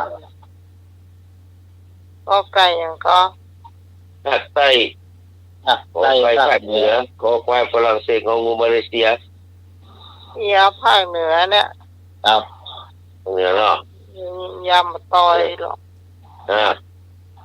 เลยบ้านพ่นมาเจ้าห้องก่อนพ่นเจ้าห้องยางบัดตอนพวกของยางบัดได้ได้ก่อนอ่ะแต่มันมีขึ้นมาในสมัยแรกตั้งแต่สมัยรัชกาลที่6ได้แปลงหน่วยไปทดลองใช้ยางมาลากดูอ่ะไปจ้างบริษัทมานตอยจากฝรั่งเศสมาทำการลากยางเป็นครั้งแรกตั้งแต่สมัยรัชกาลที่6อ่ะชาวบ้านเขาหาใส่ก็ของยางบัดตอยยางบัดตอยมันกลายเป็นยางบัดตอยเนี่ยที่จริงมันชื่อบริษัทมานตอยจำกัดมันตอยเอาเลยของยางบัดตอยแล้วก็วันนี้จริงๆเป็นชื่อบริษัทมานตอยจำกัดที่มาทำกันเทยางนี่นะยางเอาบ้านเอานี่แหละแต่ว่าน้ำมันตอยเนี่ยมันมาจากฝรั่งเศสเพราะมันเป็นบริษัทมานตอยจำกัดซอยมันเนาะซอยมันคำบ้านเขาก็เลยบัดตอยยางบัดตอยยางบัดตอยจริงๆมันบริษัทมานตอยมันเป็นบริษัทฝรั่งเศสต่อไปข้อสุดท้ายละ3 ข้อคนละทีนี้เราจะได้อันเรานิทานการชักดาบ เริ่มต้นมาจากคนชั้นใด การชักดาบเริ่มต้นมาจากชนชั้นใดกอไก่นักการพนันทุกชนิดขอไข่นักการเมืองคอควายขุนนางงงปลูกทุกข้อการชักดาบเริ่มต้นมาจากชนชั้นใดขอไก่นักการพนันทุกชนิดขอไข่นักการเมืองคอควายขุนนางงงถูกทุกข้อแล้วนักการเมืองนะเมาเมาเลยทุกข้อเลยครับ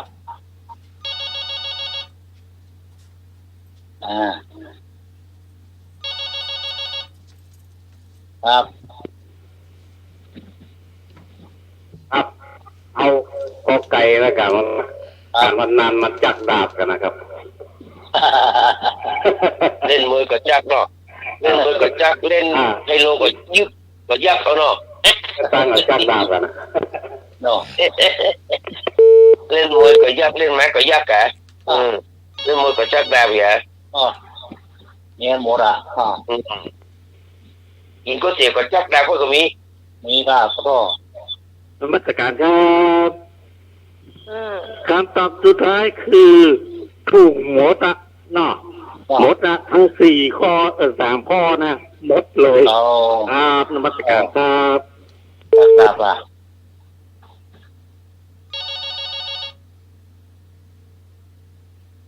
ครับเจ้าพี่พรเอากอไก่เนี่ยนักการพนันนั่นเหรอเจ้ากอไก่เนาะเล่นไปเล่นมาแตะเนาะมีใครไม่จะตอบแหม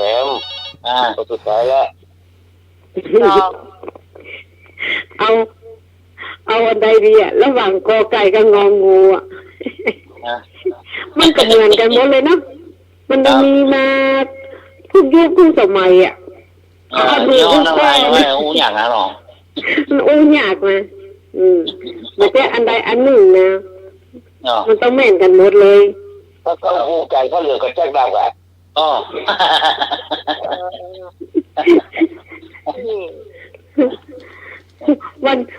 วันนี้นี่ให้กันตาแข็งถึงเตี้ยงคืนลอกกาแฟเข้าไป2 รอบอ่ะ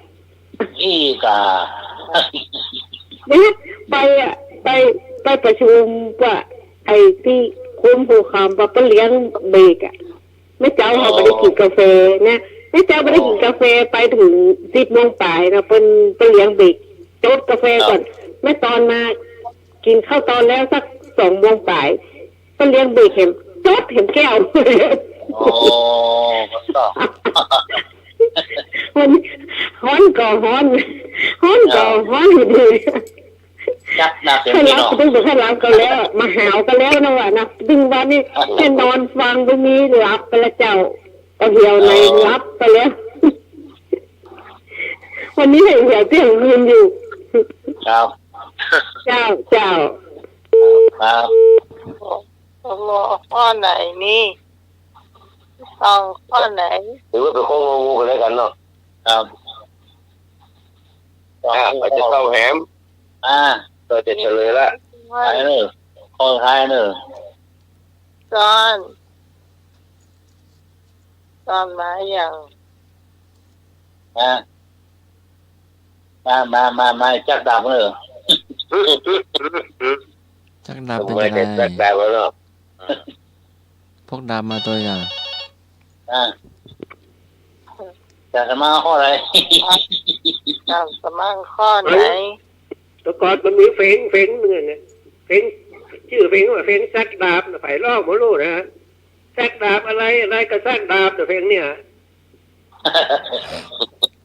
โอ้งองูเด้อครับงองูเนาะแม่งงูเนาะเจ้าเอางองูถ้าจะว่าของจอจามีทุกเจ้าตัวจะใช่แม่นหมดเนาะ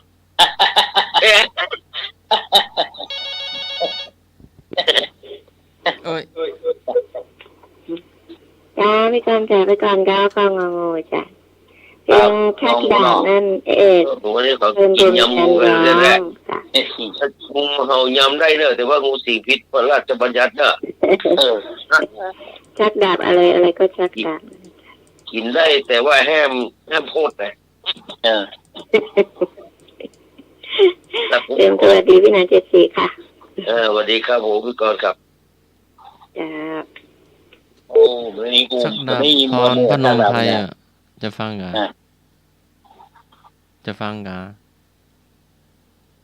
พรพนมไพรลองเป็นอย่างสักดาบเพลงสักดาบหรือก็เรียกกับจบเฉลยแล้วก็ฟังก็จะเปิดกันจะเฉลยแล้วเนอะการชักดาบคือการโจรกรรมรูปแบบหนึ่งโดยอุบายต่างๆเกิดจากบรรดาเจ้าขุนมูลนายขุนนางทั้งหลายนิสัยเร็วอยากจะไปกินข้าวตำร้านต่างๆแต่มาชอบใจแถมยังยิบช่วยสิ่งของต่างๆไปตัวพอเจ้าของร้านหรือว่าพอมีคนต่อว่าก็จะจักดาบออกมาข่มขู่เพราะฉะนั้นไอ้คนที่เริ่มต้นคือไอ้พวกขุนนางพอควายมีใครถูกสักคนทุกคนมันจักดาบไปกันหมดมีแต่ว่าคนที่เริ่มก่อนนี่คือไอ้พวกขุนนางตะโขว่าหรอขุนมุนในทั้งหลายเนี่ยแต่ก็โอเคเนาะตาม3ข้อเวลาก็ไปทุ่งเกินกับจับพอดีว่าสำเร็จรักจะได้เล่านิทานนะครับดังนั้นก็ขอนะครับกราบขอบพระคุณนะท่านพระครูสมุวิศวรวรกิจโยผู้ในการสถานีนะครับขอบพระคุณท่านอาจารย์ขอบคุณบริการสมัครยานาสีโลเนอร์ขอบคุณพ่ออาจารย์นพเตอร์ขอบพระคุณท่านอาจารย์สำเร็จเอารักปัญโยนันท์นะครับพ่อหนานเจ้านี่มาจัดรายการอยู่เนาะมาค่ะแล้วก็ขอบคุณพี่พิสมัยสุริโยดรหัวหน้ารายการธรรมไทยเกตเนอร์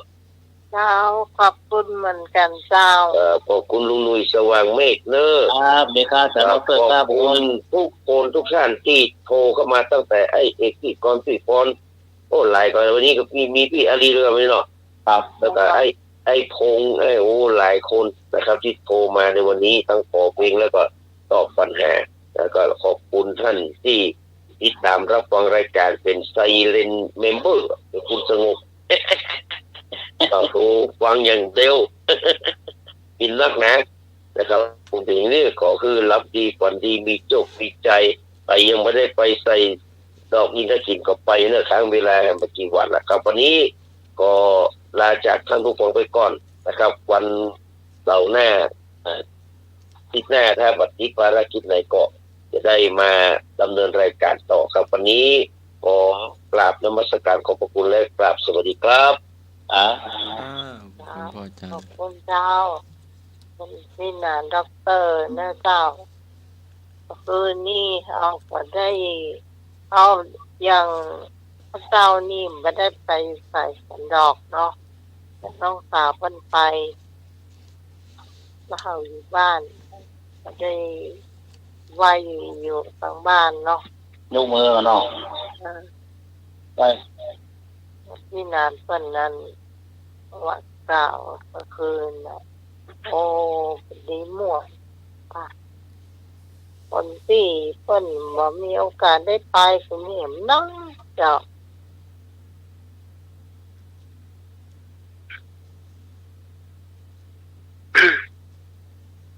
ต่อไปนิมนต์สามเณรเอาร่างจากก็ก่อนที่จะมาถึงนิทานเนาะก็เจฝากความคิดเติงหาโยมปี่เนอเพราะว่าขอทุกปีผมหายโวยเนอเป็นกำลังใจเสมอขอฝากบอกคือปีก้อมนี่หรอเป็นเจสวยเนาะจับไปไหนก็ติดตามมาตลอดคนก็บอกฝากคิดเติงหาจำปั๊บนะ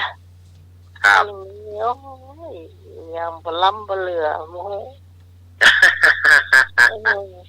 ปีนี้เหมือนกับว่าเหมือนกับว่างานพระเจ้าประเทศไปดูดวงนะ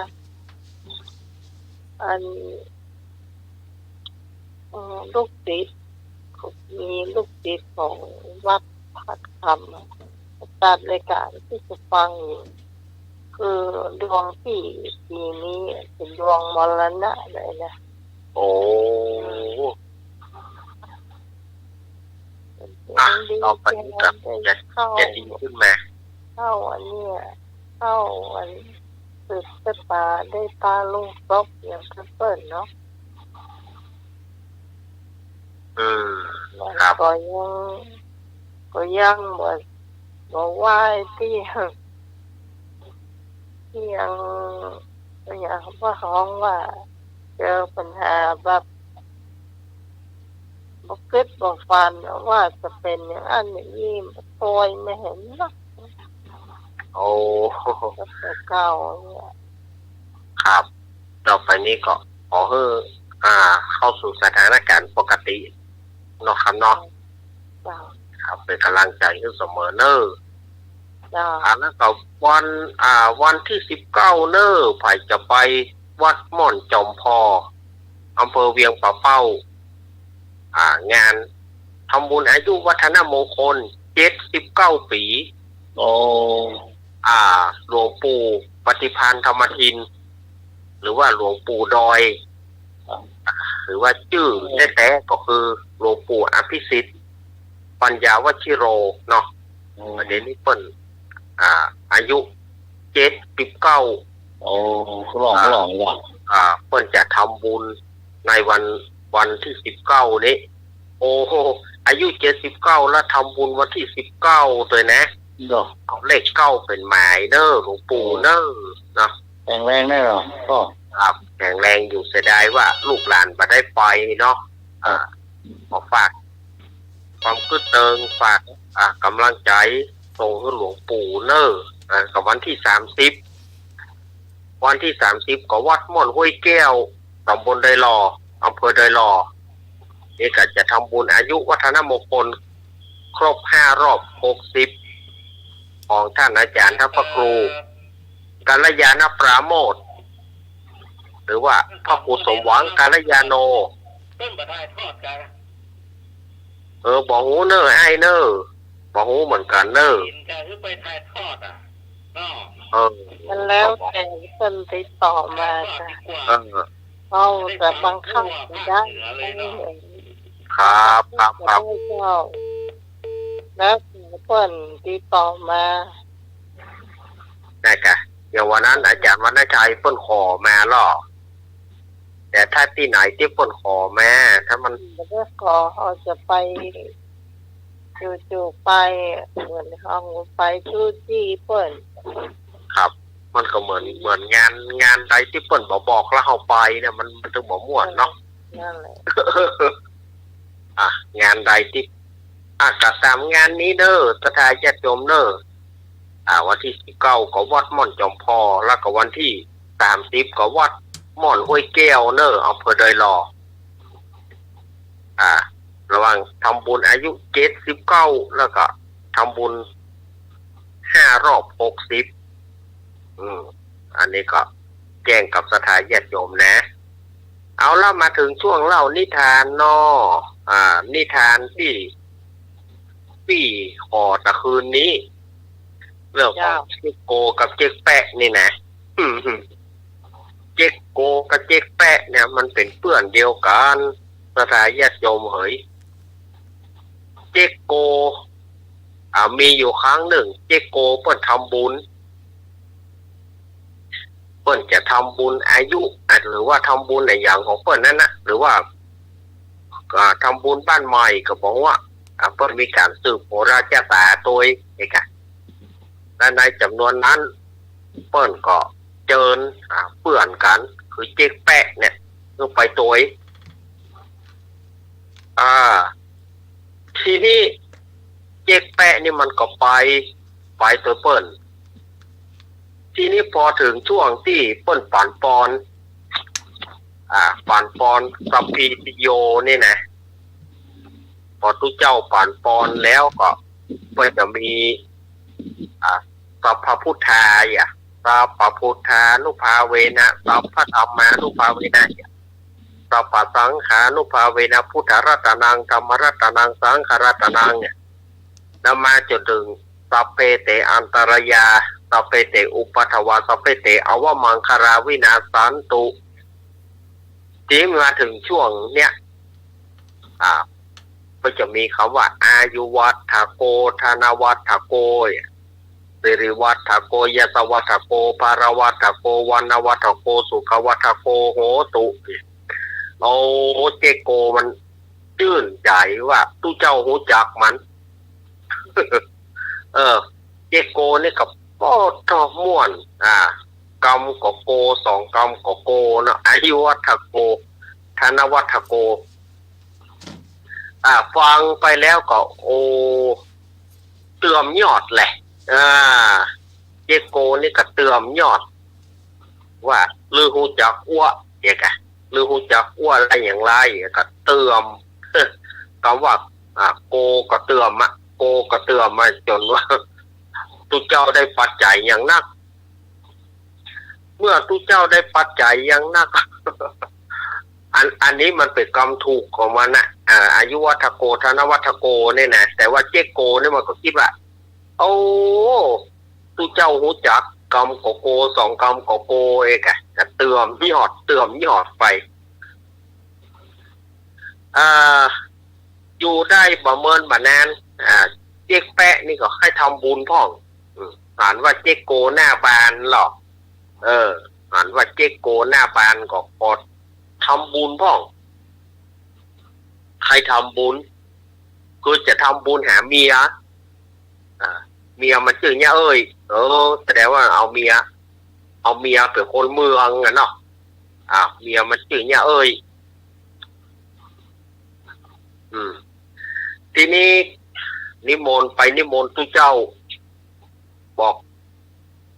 กถึงแม่ชีบอกให้เน้นน้อยบอกให้พ่อลือแม่ลือแล้วก็ตัวลือรวยบอกให้เน้นน้อยไปหับตานตัวว่าอันตุเจ้ากับแม่ชีเนี่ยเป็นผัวเมียกันเน้นน้อยเป็นลูกทีนี้ก็ไปตุเจ้าก็ไปแม่ชีก็ไปนั่นนะเพราะว่าเจ๊กแปะนี่บอกหรอกก็จะเป็นได้ไปเจ๊กแปะก็นิมนต์แล้วก็เชิญตัวแล้วก็จะเป็นได้ไปเนาะพอไปแล้วก็ขึ้นอาสนะสงฆ์ก็สืบแก้ตาเรียบร้อยถวายไทยธรรมถวายจตุปัจจัยไทยธรรมทีนี้ตุเจ้าก็บอกว่าอาแปะต่อไปนี้นะตั้งจิตตั้งใจกรวดน้ำฮับปอนเนอร์แล้วก็กรวดน้ำเพื่ออุทิศบุญไปหาญาติเนอร์เอกไปหาภรรยาไปหาญาติโดยทีนี้ตุเจ้าเปิ้นก็ตั้ง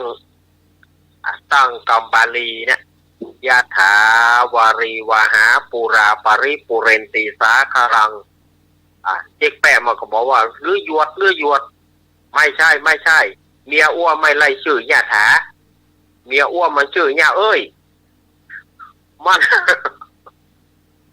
มันบาดใจนะอาแปะ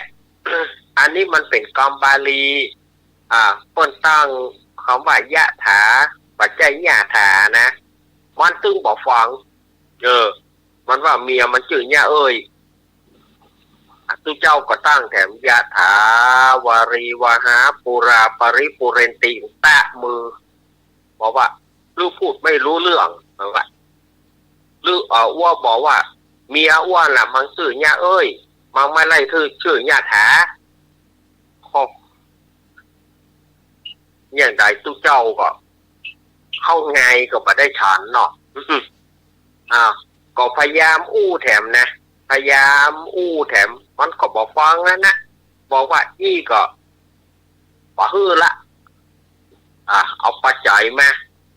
เข้าก็มาได้ฉันละป่าเลี้ยงละวันเนี้ยเพราะว่าอู้ปะถูกว่าบอกว่าเมียอ้วนน่ะมาซื้อเนี่ยเอ้ยมันมาได้ซื้อเนี่ยแท้ตู้เจ้าก็เนี่ยได้ถ้าขืนเล่นอย่างอี้ก็มาได้กินข้าวงายละก็เลยสมองสั่งงานนะแต่ได้ญาติโยมตู้เจ้าก็สมองสั่งงานทันทีเอาตามนี้เนาะหรือว่าอาตมาลืมไปอาตมาขอโทษนะอาแปะนะอาตมาขอโทษอย่างแรงเอาไปว่าเมียของลือน่ะชื่อเนี่ยเอ้ยเนาะใส่ทุกเจ้าก็ตั้งเนี่ยใหม่แหละตั้งเนี่ยใหม่เนี่ยเอ้ยวารีวาหาปุราปาริปุเรนติสาคาระ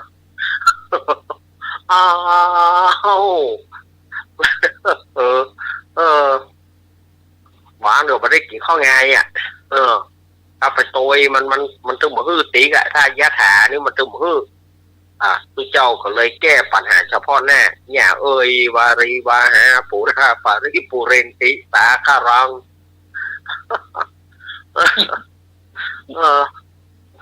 มาอย่างอี้ก็กลับเนอะเนาะถ้าเขาไปเจออย่างอี้เขาก็กลับเหมือนกันนะ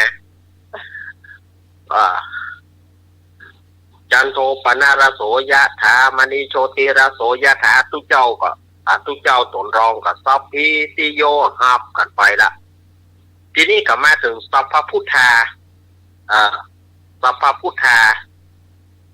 สวดไปสวดมาก็สัพเพเตอวมังการาวินาสันตุอายุวัฏฐโกธานวัฏฐโกสิริวัฏฐโกตะมือแถมแล้วยุดตะมือแถมแล้วว่าสื่อแปะว่าไม่ไรสื่อโกเอาแถมแล้วทุกเจ้าเจอแถมแล้วโอ้เป็นวันซวยเนี่ยทุกเจ้าเนาะแต่กี้ก็ญาติถาวารีวาหาก็บอกว่าปัจจัยก็ทุกเจ้าก็จะไปต้องปีนเนี่ยเอ้ยวารีวาหาปุราปาริปุเรนติบาเดียวนี่เอาแถมแล้วอายุวัฏโกบอกว่ามันปัจจัยชื่อโกมันชื่อแปะที่เจ้าพ่อขยิบตากันเอาไปคืนอย่างนี้เขาไปได้กี่เข้าแล้วกันเลยปีนน่ะทุกเจ้าก็ปังปีนทันทีอายุวัฏฐาแปะธานาวัฏฐาแปะสิริวัฏฐาแปะยัสวัฏฐาแปะภารวัฏฐาแปะวานาวัฏฐาแปะสุขวัฏฐาแปะโหตุสัพพทา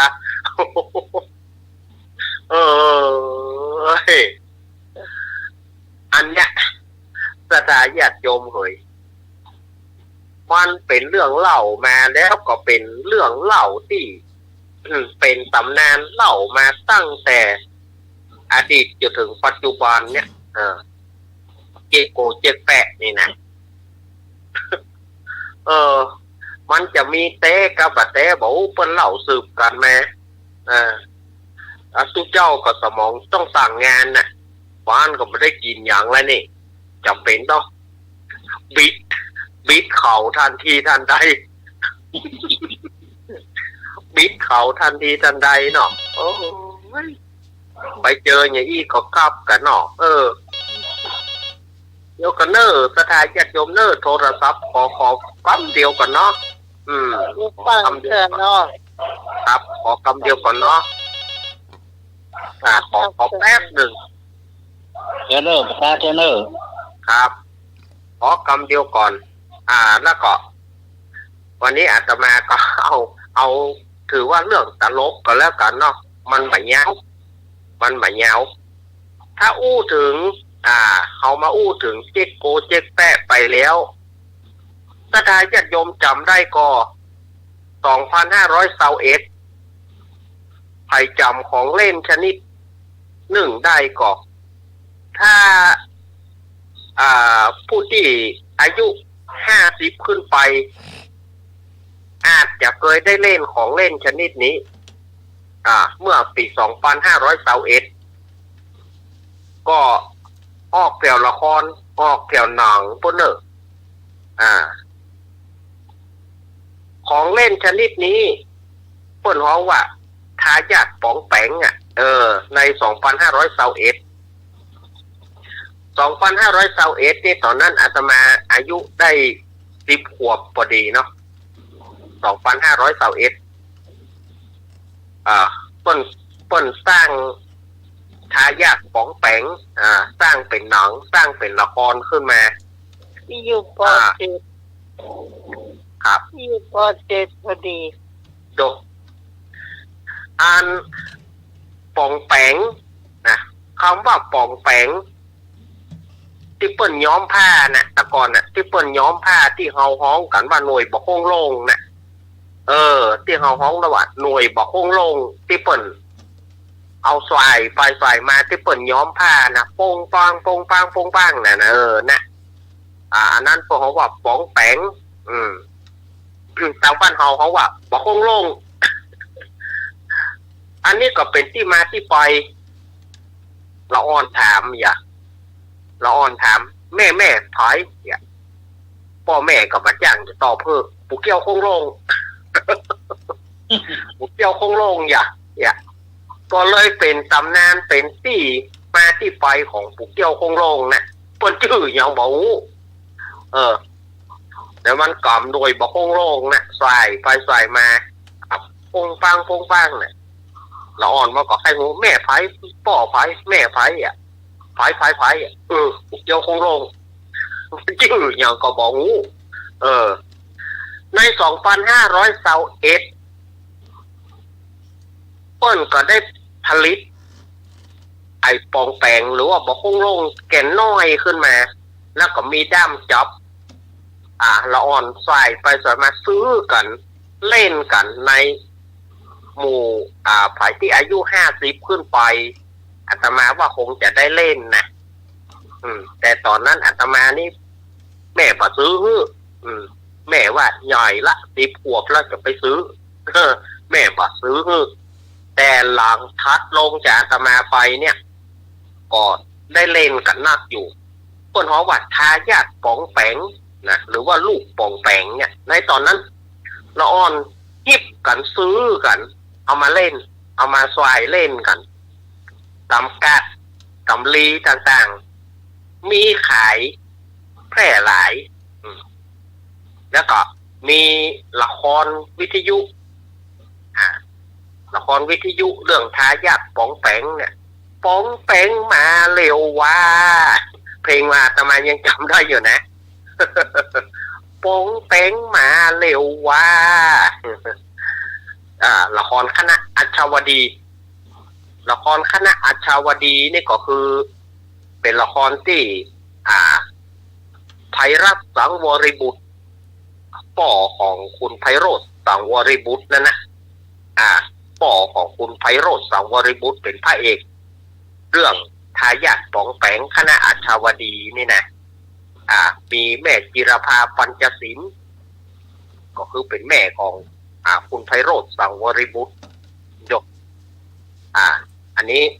เพื่อสร้างละครเรื่องทายาทป๋องแปงเนี่ยขึ้นมาแล้วก็ทายาทป๋องแปงนี่ก็เลยมีการขายดีไปเทน้ำเทท่าแล้วเพิ่นสร้างเป็นหนังโดยสร้างเป็นหนังเนี่ยแต่เป็นหนังนี่บอกฮู้ว่าไผเป็นพระเอกเป็นนางเอกเนอะจำมาได้ละใน2521แต่เนาะเขาก็เนี่ยถือว่าน้อยอยู่อันนี้เอาเล่าถึงเรื่องเจ๊กโกเจ๊กแปะแล้วก็เลยเอาเรื่องของจีนเรื่องของเล่นของเมืองจีนมาเอามาเล่าให้ฟังกันนะ2521เนอะ48 ปีนับไป48 ปีเนี่ยทายาทป๋องแปงดังมากก็คนก็เอามาเล่นกันโทรศัพท์เปิ้นจะมาแต่ว่าตะกี้แล้วเนาะเอามาเลยเชิญเลยปู่เจ๊กนี่นะมันบอกหูเรื่องนะปู่เจ๊กเนาะเนี่ยถ้าผมเป็นพระนะผมมาปัดปอนมาละผมกลับวัดละตั้งแม่ ตั้งวัดให้ของตึงมีสดาเอาเข้าไปยืดเนาะผมมาปั่นก้อนคือปู่เจ๊กนี่แล้วถ้าผมเป็นพระนะครับผมก้าววัดเลยปองแปลงนั่นผมก็เล่นได้ครับเนาะผมตามอยู่ผมเล่นเลยครับปองแปลงตามอยู่เนาะตามอยู่ครับผมดูหนังตัวเองครับทายาทปองแปงผมรักมีธนีเป็นพระเอกกับปียมาศโมยกุลเนี่ยสองคู่หูเนี่ยครับปียมาศโมยกุลเป็นสมบัติมีธนีครับกับปียมาศโมยกุลไล่เลี้ยวเนี่ยมันปองแปงมาไล่เลี้ยวขอบคุณเด้อขอบคุณเด้ออันการที่ว่าเขาเป็นตู้เจ้าปอนคือเปิดนี่นะไอ้นะมันก็ผิดแต่เพราะเขาไปตนนิมนต์เขาไปบ้านเปิดแล้วอย่างใดก็ต้องแก้ปัญหาเฉพาะหน้าคือได้อันนี้เนาะต้องแก้ปัญหาเฉพาะหน้าคือได้เขาจะไปอิ่มเหลือบ่ปานป้อนลูกก็บ่ได้การเข้านะการเข้านะก็เรื่องของเปิ้นเนาะใจก็ได้ก็เรื่องของเปิ้นเนาะเรื่องเขาเป็นตนนิมนต์ที่เขาอู้ยากนะอันนี้อู้ซื่อๆเลยมันน้อยใจก็ไม่ได้เขาจะอู้อีกได้น่ากะว่าการเขาหรอยังเคยบอกว่าเคยเจองานศพที่นี่มีคนมาอยู่ใหม่ๆ20 บาทแต่มาเจอทั้งนั้นขนาดขึ้นเฮือนไปยังบัดนั้นได้หนังเตือเก้าก็ไปนะท่านไอ้อย่างใดเก้าก็ไปต้องมันโวยๆหน่อยเจ้าภาพเปิ้นนั้นใครเลี้ยงข้าวต้มโอ้ยนี่ล้ำเหลือพี่ก็ตัดสินใจเนอะเอาเต็มที่เลยมันเป็นเนี่ยพอดีเขาขึ้นไปไก่มาลูกไก่มาเอาเต็มที่เอาให้มันจบกรรมเดียวเอาทำเป็นสูกที่เข้าใบฝ่ายใบเนี่ยครับ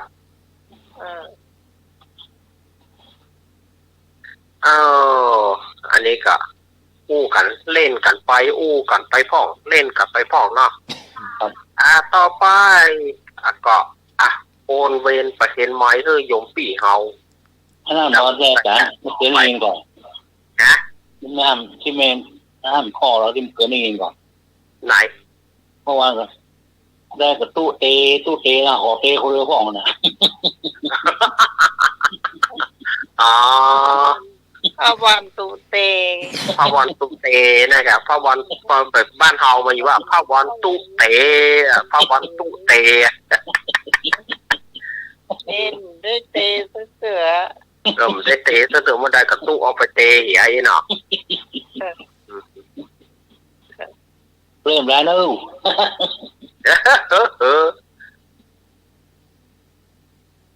ลงให้หรอเนาะน่ากะปดคนก่อนนั้นบ่ค่อยเข้าใจกันบ่เข้าใจครับ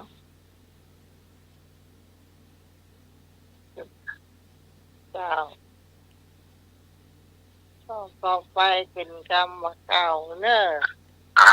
ว่าไปเลยเนอะครับกรรมเก่าเลยว่าอาโคบาดิกากรรมเก่า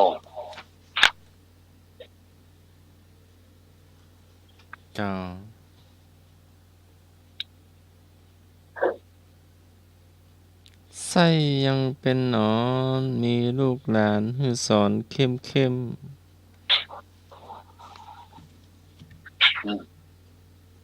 ไส้เป็นนอนวะปากกาความหมายว่าละไหมความหมายว่าใดก็ ไส้ยังเป็นหนอนมีลูกหลานฮือสอนเข้มเข้ม ไส้ยังเป็นหนอน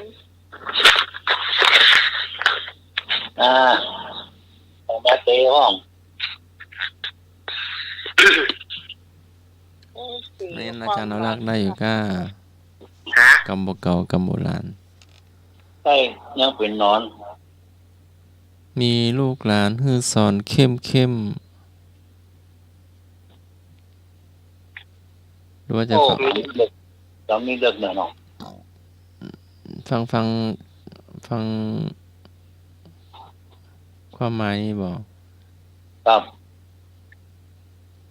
แม้แต่ไส้ยังเป็นหนอน หากว่ามีลูกหลานฮือสอนให้รู้แต่หมายถึงสอนให้รู้จักสิ่งที่ดีและชั่วรวมทั้งสอนให้รู้จักวิชาการต่างๆ จะได้นำมาประกอบอาชีพในอนาคตต่อไป ครับ สอนเนาะไอ้ดีแบบนี้ตอนคนอ่อนก็นี่โอ้คนไปเลยรักเราหรอกแก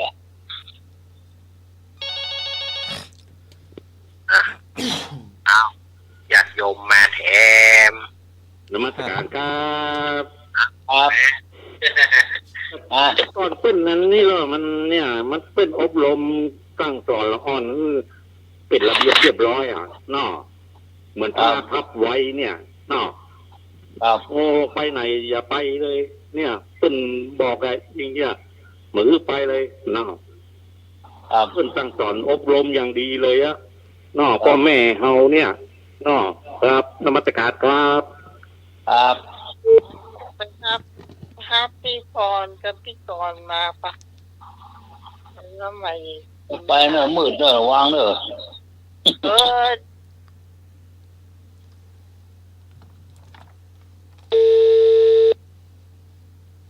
คำต่อมา สุขเพราะมีข้าวไว้กิน สุขเพราะมีดินไว้อยู่ สุขเพราะมีกู้นอนน้ำ สุขเพราะมีเงินกำเต็มใต้ สุขเพราะมีเฮือนใหญ่มุงกระดาน สุขเพราะมีลูกหลานมานั่งเฝ้า ครับ ค่ะนมัสการค่ะ เจ้าแม่ การสมัครเปลี่ยนเบอร์น้ำใหม่ครับ338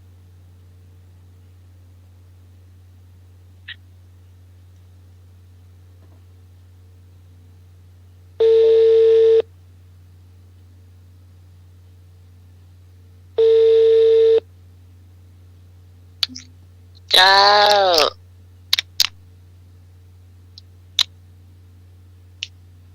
เจ้า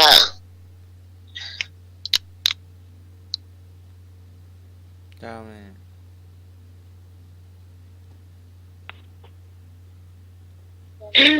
ตั้ง338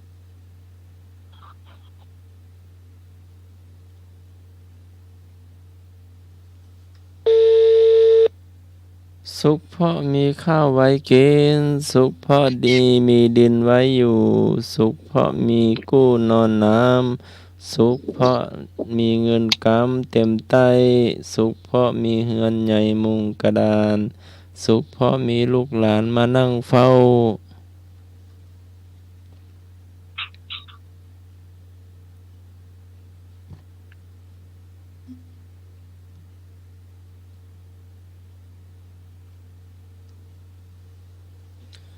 ความสุขของคนเราประกอบไปด้วยความสุขมีอาหารการกินบริบูรณ์ไม่เดือดร้อน สุขเพราะมีดินเป็นของตนบ่ต้องเช่าจากคนอื่น นมัสการครับทำมาหากินเนี่ยกันเนาะทำมาหากินถึงวันเนี่ยกันเนาะมีความสุขขนาดเลยครับเนาะโอ้อยู่ดีกินดีเลยอะเนาะอยู่ดีกินดีอ้วนลงพุงเลยอะเนาะครับนมัสการครับ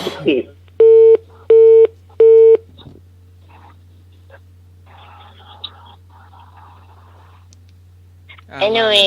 สันติธรรมฝนตกเหรอสันติธรรมฝนตก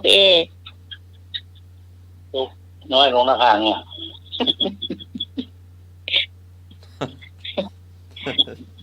ทางนี้ก็เหมือนกันนะเมื่อคืนเป็นอาเซียเมื่อวันเป็นเจ็ดแห่ว่าบัตันเพราะวันนี้ร้อนขนาดแล้วไอ้นี่กินน้ำเย็นหน่อยเสียงหายหมดตั้งแต่ตะวันเลยนะร้อนเพราะว่าไปทำงานเนี่ยเขาร้อนมากผมกินน้ำเย็นได้เหรอกินน้ำเย็นเองเย็นไม่หน่อยเย็นน้อยไม่ได้เย็นเยอะหัวมันต้องปรับตัวเองเลิกต้องนอนกินยาก่อนครับ5 เม็ดกันนะกินแทนข้าวหรือไงเช้าละก่อนที่คนกับยาละยาที่สมัยพี่ว่านปุ๋ยกินข้าวไม่อิ่ม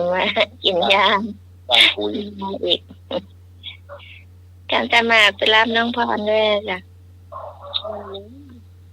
มาแล้วนะมาแล้วนะแม่มาแล้วนะตอนเดี๋ยวมันจะเที่ยวหรอก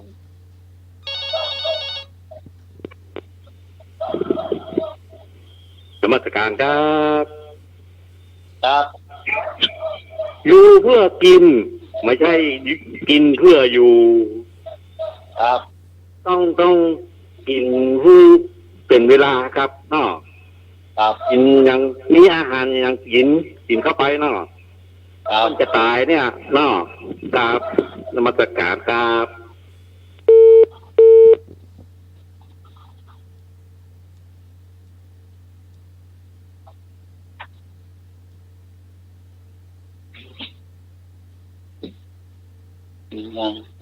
กินยังก็ล้ำเนาะ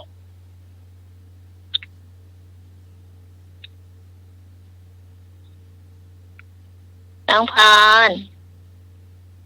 พี่พรแต่ที่มีเสียงอยู่ก็อยู่ในสายน่ะยังนอนหลับว่าจะได้โทรศัพท์เป็นอะไรมาก ดเราได้ยินเรานะแต่เราไม่ได้ยินเขาครับ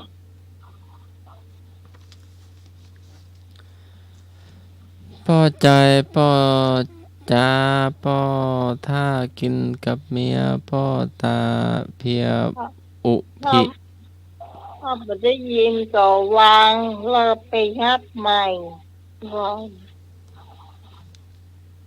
กดไปกันกดทีเดียวมันก็วางหมดอ่ะมันก็มันเริ่มใหม่มันก็จ้ากว่าเก่ามันอยู่ในปุกเดียวกันอ่ะวางให้น้องพรวางพี่พรวางวางเลยแม่วางเลยเดี๋ยวจะได้โทรมาวางก่อนกดวางก่อนเดี๋ยวการจะรับภาพใหม่การภาพใหม่วางทีเดียวมันกว่าจะมารวมกันได้ครับ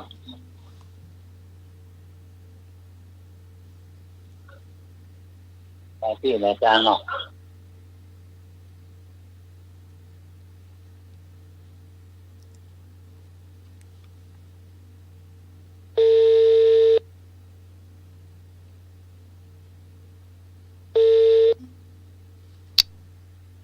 จ้าได้ยินแล้วเนาะได้ยินไหมน้องพรเสียงแกโผล่มาแล้วนะฮัลโหลพี่พรได้ยินแล้วยังสักกันได้ยินแล้วจ้าไหนเขาก็ได้ยินฟังได้ยินเสียงอาจารย์สมาร์ทอยู่เรื่อยเขาอู้ไปเปิ้นได้ยินเหรอใช่ถ้าพวกพี่ไม่ได้ยินน้องพรต้องกดว่าก่อนแล้วก็รับใหม่ได้รับใหม่ได้ยินหรือยังได้ยินก้าได้ยินตั้งมือแล้วได้ยินเสียงอาจารย์สมาร์ทตั้งมือแล้วเจ้าแล้วก็น้องใหม่เขาก็ได้ยินพี่ฮอนนี่ ที่ฮอนอู้ไปก็ต้องตอบเพราะสักที ไม่ได้ยินไงก็ถึงว่าเนี่ยที่พี่กรณ์พูดกันเนี่ยได้ยินอยู่ ได้ยินแบบ หมู่พี่กรณ์มาได้ยิน อาจารย์สมัครว่าอะไรแกพอลงเฟซบุ๊ก น นะ มัสการครับ ลืมออกนั่งแรกค่ะ เปิดวิทยุไว้ค่ะเปิดวิทยุไว้อ่ะ แล้วก็เดี๋ยวมันถึงเข้าในวิทยุนั่น มันถึงได้ยินเสียงอ่ะเนาะแล้วโทรมาเลยครับครับ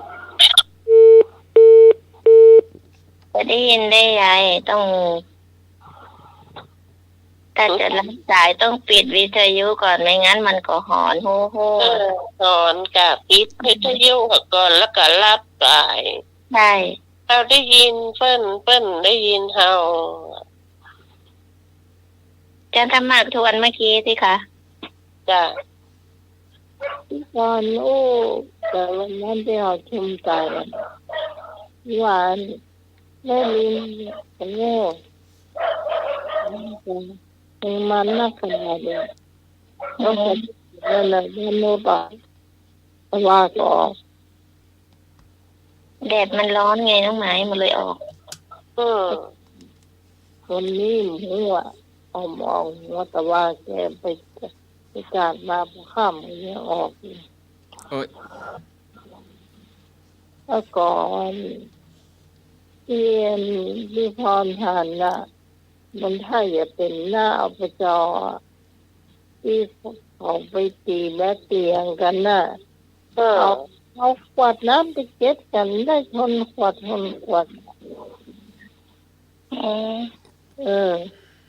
เอาหั่นแมงมันไงน้ำบางทีเขากินยังไม่เสียงปักเทขว้างเลยแล้วแมงมันน่าสอแมงมันโอ้เก็บแล้วก็โชว์ถ่ายรูปโชว์เดี๋ยวว่าน้องว่าเรียนที่ฮอนทันให้แม่รักแต่ว่าแมงมันไม่ริมเยอะหรอกออกขนาดเลย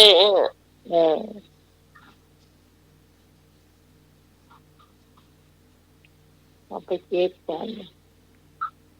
ถ้ามันมาโดนคุ้นโดนอย่างแถวว่านะคุ้นยากคุ้นจะได้หรอก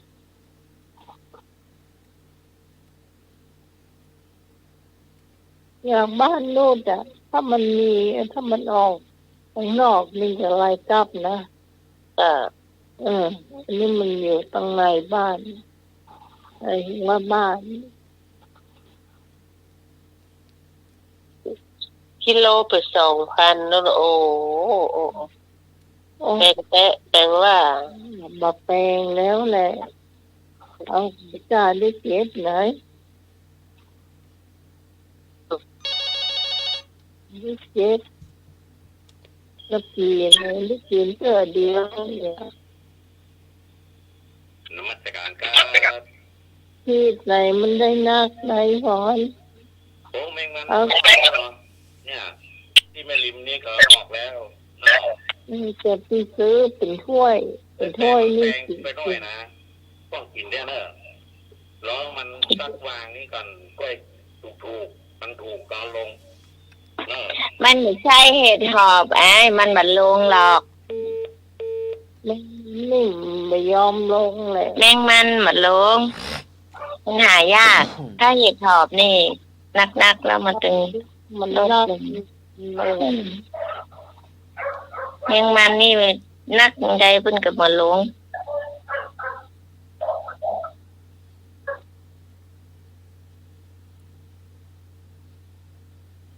จ้าตะเกียการสมัครว่าอะไรนะฟังไม่ค่อยถนัดสุขเพราะมีข้าวไว้กินสุขเพราะมีดินไว้อยู่สุขเพราะมีกู้นอนน้ำสุขเพราะมีเงินกำเต็มใต้สุขเพราะมีเฮือนใหญ่มุงกระดานสุขเพราะมีลูกหลานนั่งเฝ้ากงกเอาทีละอย่างค่ะอัน อันนี้มันเป็นคำอันนั้นไงน้องหมายมันเป็นกรรมเก่านะกรรมเก่ามันเอามาทีละกรรมทีละกรรมมันเหมือนคำกรที่อันเขาพูดในรายการไงกรรมเก่านั่นแหละสุขเพราะคนประกอบไปด้วยสุขเพราะมีอาหารกินบริบูรณ์ไม่เดือดร้อนสุขเพราะมีดินเป็นของตัวเก่าไม่ต้องไปเช่าที่ดินของผู้อื่นสุขเพราะมีคู่เคียงหมอนหมายถึงภรรยาหรือสามีที่ดีเอาไว้ปรึกษาหารือกันในยามเกิดปัญหาแก้ไม่ตกเอาไปคอยปลอบประโลมใจยามที่เกิดความเศร้าหมองเอาไว้เป็นกำลังใจในยามเมื่อสูญสิ้นความหวังสุขเพราะมีเงินทองมากมายสุขเพราะมีบ้านหลังใหญ่อาศัยสุขเพราะมีลูกหลานคอยปฏิบัติคอยช่วยงานคอยรับใช้ในยามแก่เฒ่า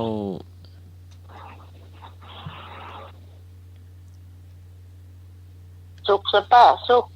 เนาะ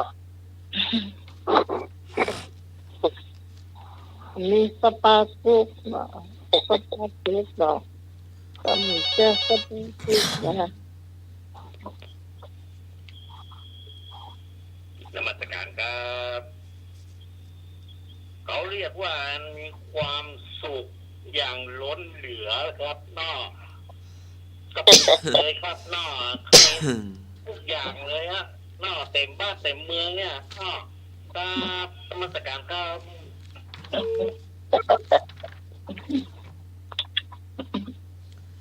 สุกเมื่อเราได้กินทุเรียนนี่กะ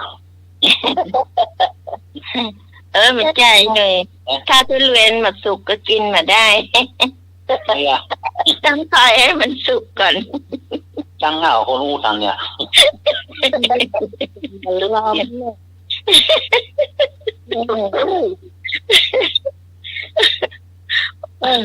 เลือกเป็นก่อนมันมีไม้เคาะอะไรไหมถ้ามันดังปุ๊บปุ๊บแล้วก็มันต้องหอมมาก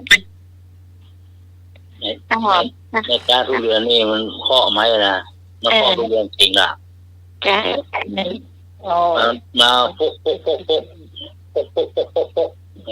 มีเสียงมันบอกเนาะว่ามันแก่หรือว่ามันแก่เต้อะไรนะอันนี้กินได้เนี่ยจ้ากิน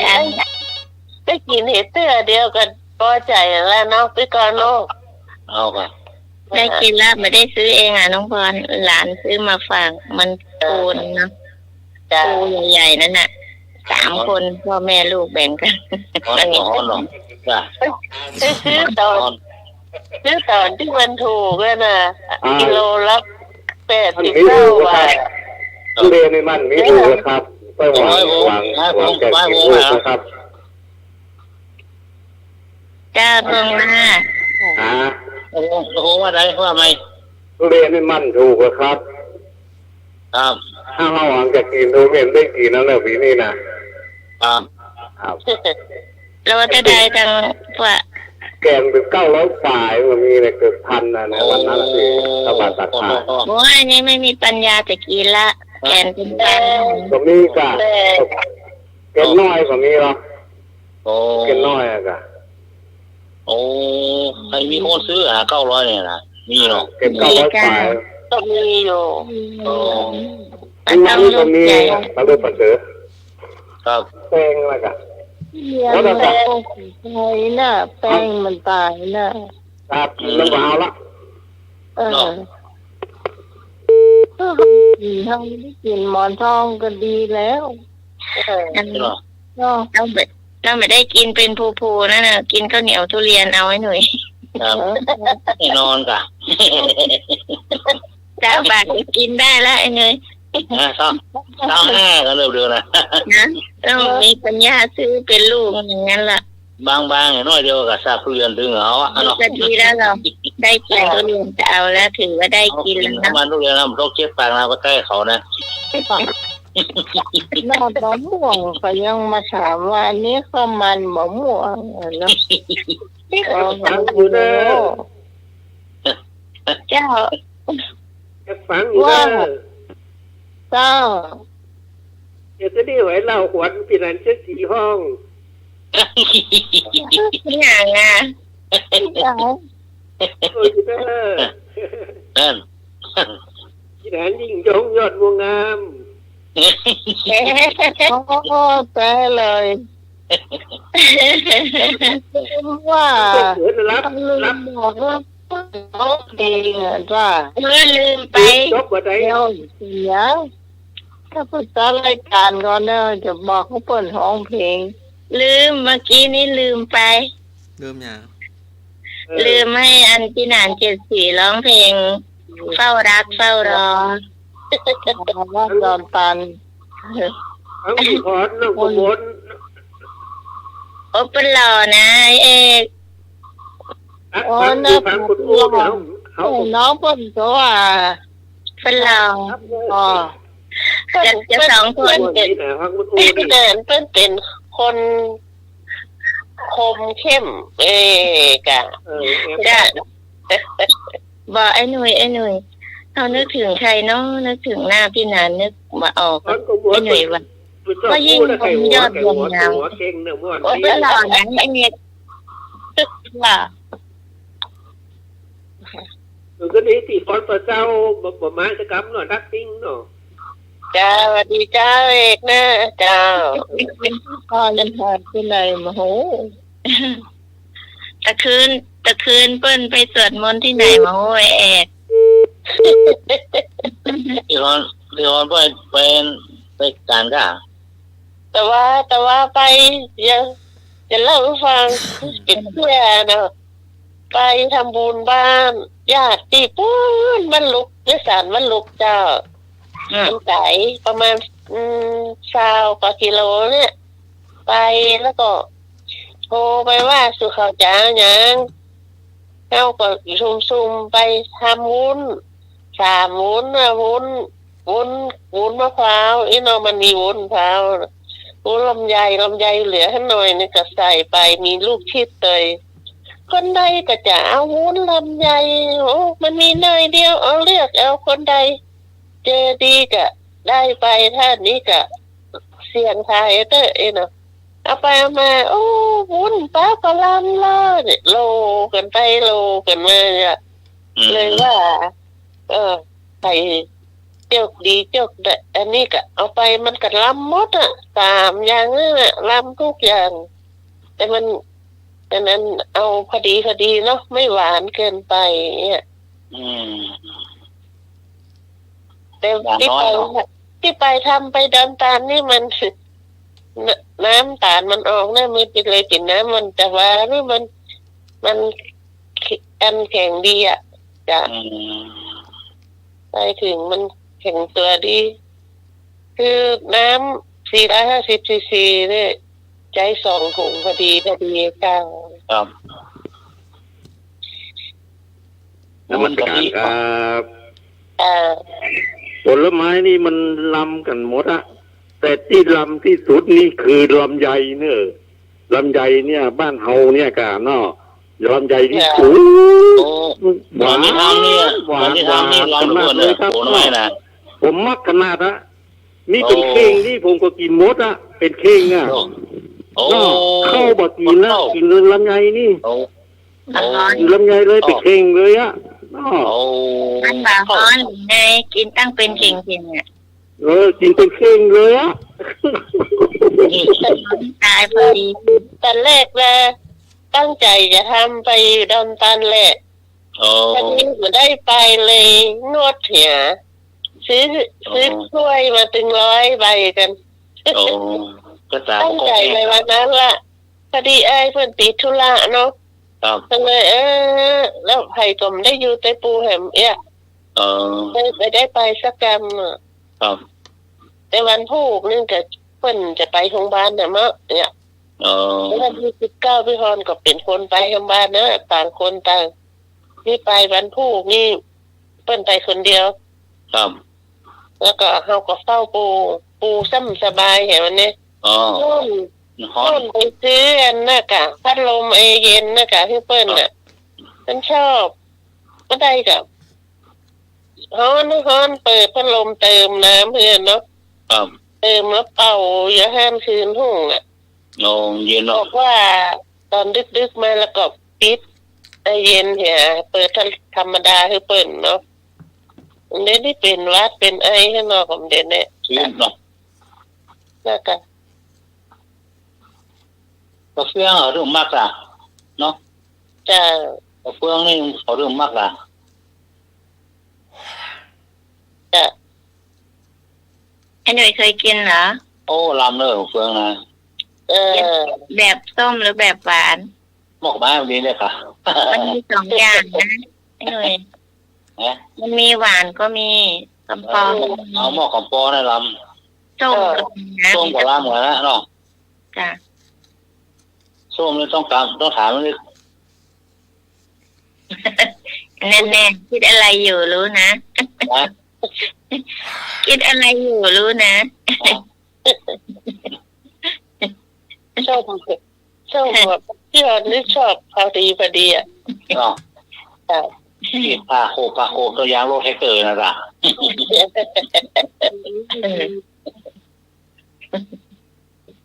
เอาหวัดเนาะจ้ะจิ้มเกลือหน่อยนะเนาะจ้ะ จ้า ไอ้หนุ่ยลองทำเสียงวันนี้จิ้มเกลือแล้วเป็นแบบไหนก็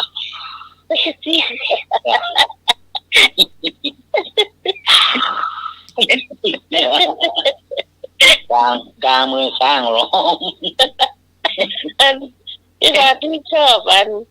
ลุงนุยเห็นกินข้าวต้มร้อนๆอ่ะ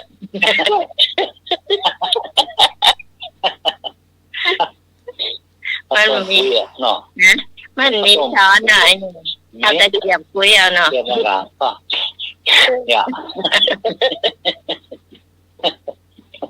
มากินฟังโอ้เขาดังวะ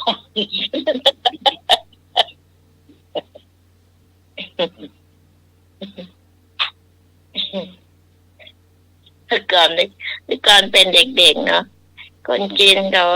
ขาไปกินข้าวต้มโต้รุ่งกันนะพี่ก่อนไปจากกรุงเทพนะไปทำก่อสร้างแล้วก็กลับบ้านเนาะแล้วก็ขึ้นรถไฟมันไปถึงนั่นประมาณสักตี 4เงี้ยร้านก็เปิดเนาะมันมีข้าวต้มกุ้ยข้าวต้มอะไรแล้วแต่เขานะ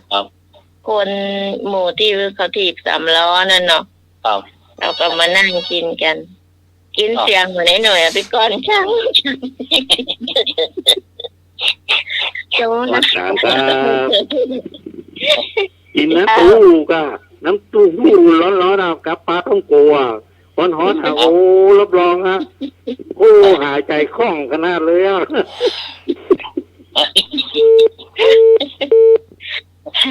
อาการนั้นเอก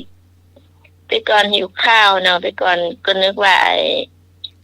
เขาต้มไข่นั้นแบบว่าแล้วก็ไม่รู้ก็เห็นเขาเขียนว่าไข่ลวกก็นึกว่ามันค่อนข้างสุกเนาะมันไม่สุกอะไปก่อนก็กินไม่ไปก่อนว่ามันไม่สุกกว่านี้แล้วเราบอกว่าก็บอกน้องไข่ลวกมันก็เป็นอย่างนี้แหละถ้าอันนั้นมันเป็นไข่ต้มมันบอกอย่างนี้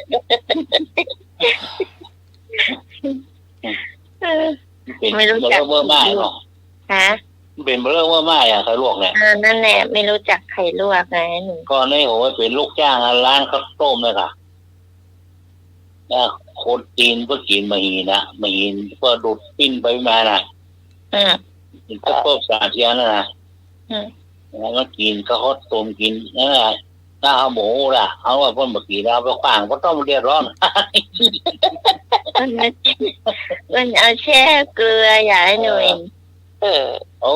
ขับปิ้นไปปิ้นมาโอ้เปิงมันโรยเนาะมันลุกไปเอาเที่ยวไปกว่ามันกำกว้างหมดนะแต่ไม่บอกให้ไปหามาคืนนะไปงมเอาที่ข้าวหมูมาคืนมาน่ะไอ้ยาไม่รู้เรื่องรู้ราวเลยว่ะ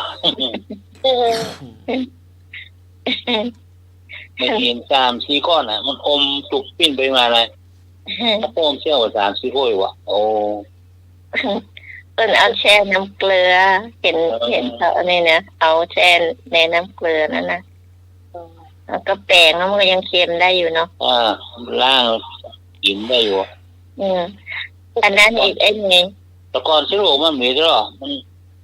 เก่าอยู่ใช่มันไม่รู้เนาะครับเชื้อโรคมันยังไม่ขยายวงจรเชื้อโรคก่อนมันลกอ่ะแล้วก็ไอ้นั้นอีกไอ้หน่วยปลาทูเค็มครับไอ้หน่วยเคยเห็นตลกมันเล่นไหมล่ะครับมาเลยรู้มาเลยมันเอาปลาทูเค็มแขวนเอาไว้แล้วมันก็กินก็ต้มแล้วจะมองปลาทูเค็มห้อยกลางหรอห้อยกลางแล้วก็นั่งล้อมกันแล้วก็กินก็ต้มเอาจะนั่งบริหรอเพิ่งว่าเจ็ดกุยล่ะนั่งนาทีขึ้นในอันละกุยน้อยเดียวยองงอกโคตรว่าล่ะนมัสการครับผม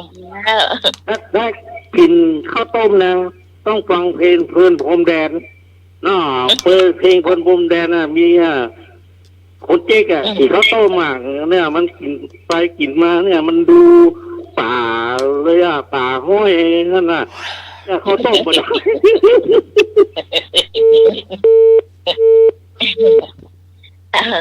เอาหางปลาทูมัดเอาไว้เนาะเอาหัวลงเนี่ยต้องร้องเพลงสุรพลตามองตา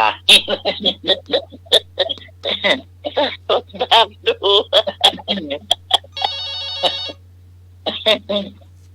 อันนี้พงแน่ครับผมโอเคครับมาแล้วสมมติแล้วสมกับเราหมอเนื้อสมคนรอบรู้หูตันด่ะ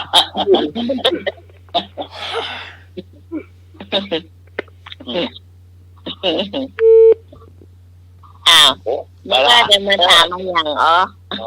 มีเรือน้ำหน้าเอาอ่างน้ำหลังกันอ่างเราเรือมีตั้งหลายอันเผาปลาเอาผักหวานมือซ้ายถือหอบเนี่ยมือขวาถือพระลักษณ์พระราม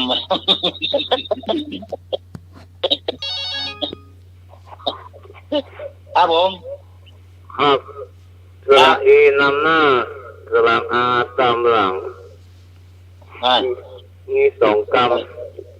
สระอีนำหน้าครับสระอาตามหลัง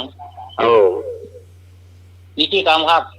โลกนี้ไม่มีอะไรแน่นอนเล่าจ่ายนะ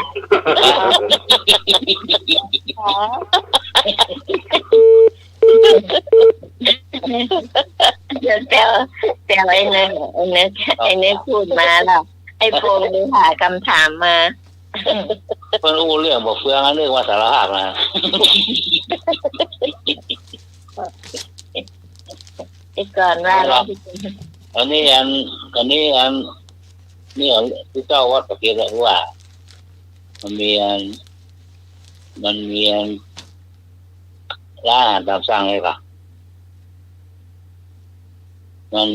เนี่ยที่เรามายืนตรงง่ายอ่ะเราข้างรับเป็นมันก็ครับข้างละมันถ้ามีมันเกลี่ยที่เรามาพาปูนไปว่านะ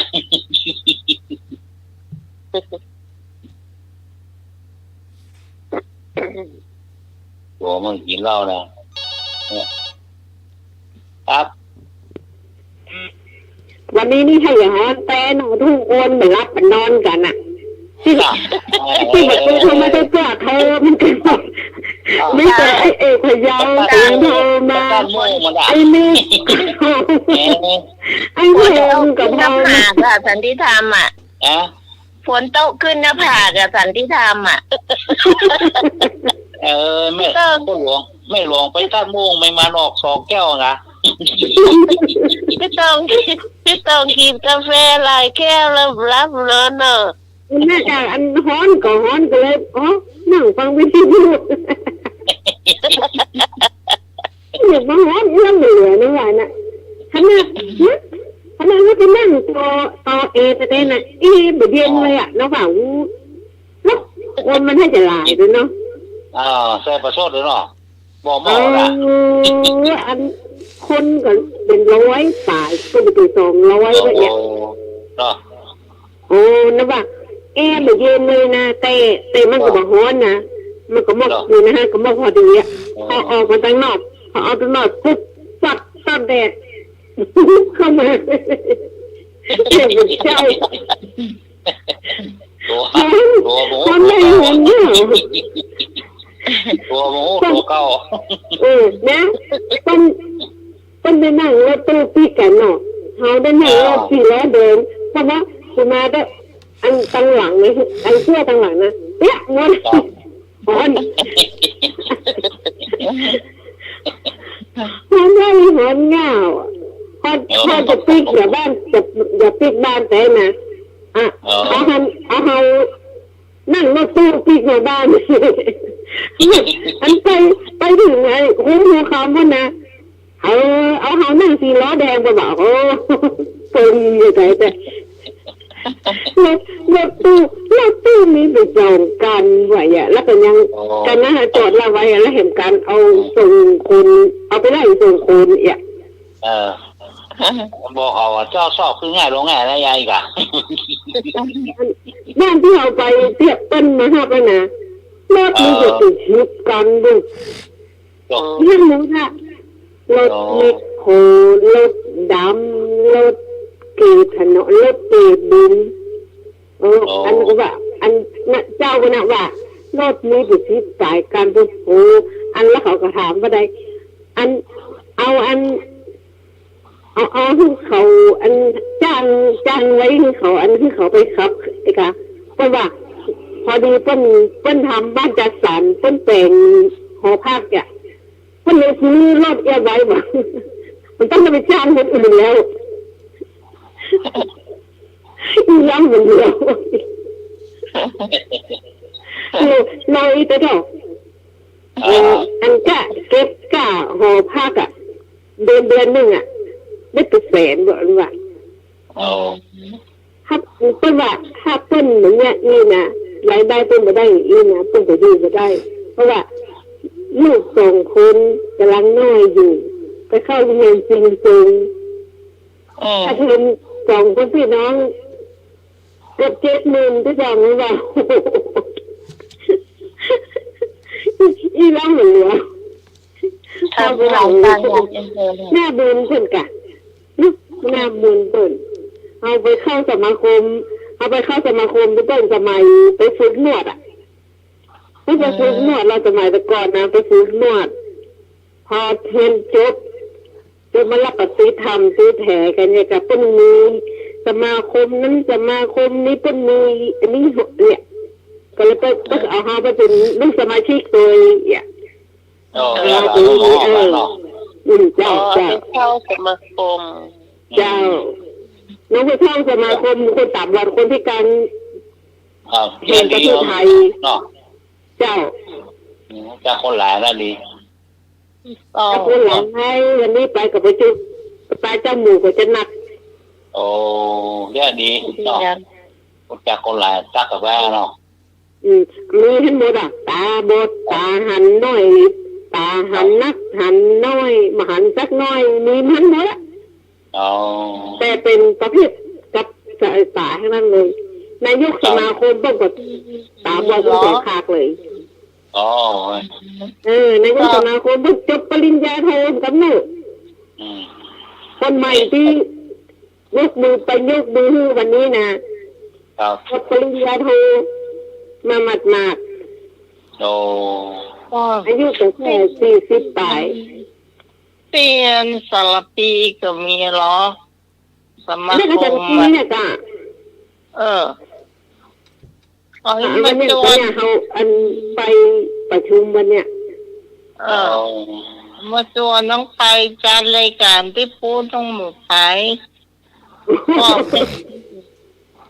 น้องบอกไปตัวบันเดนี่อันสมาคมท่านต้นกำลังฝึกนวดครับ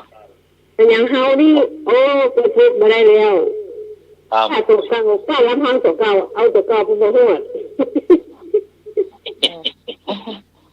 เอาตัวเก่าไปนวดแล้วท่านจะเดินหลังบ้านไปหน้าบ้าน4-5-9นี่หลังลงละหน้าพุ่งไปหน้าทำไมที่รับเบื่อถ้าจะเจ้านี่ให้จะไปนี่จะไปได้กินยาคลายเส้นอ่ะถ้ามาอั้นบ่ไหวเลยกับเอาไม้เท้าไปตัวอย่างเอาไม้เท้าพับได้เลยนะไม้เท้าอันตาบอดนั่นนะเกี่ยวไม้เท้าเป็นตีเอาตัวไหวเจ็บมือมีตายแต่เจ้าเขามาห้ามแต่เจ้าไปเจ้าหน่อยแต่ไปถึงที่อันประชุมมันเป็นยังแบบเข้าประชุมเป็นยังแบบประชุมได้หรอกดีกูเตือไปนี่เอาเป็นปนังก็บอกกันเรียบร้อยแล้วเขาไปเป็นลากมาขวายอ่ะ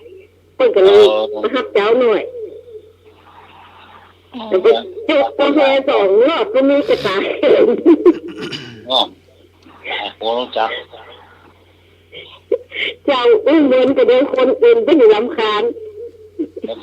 ดีแล้วโอ้ผูกกันฟังพี่ตองเป็นยัง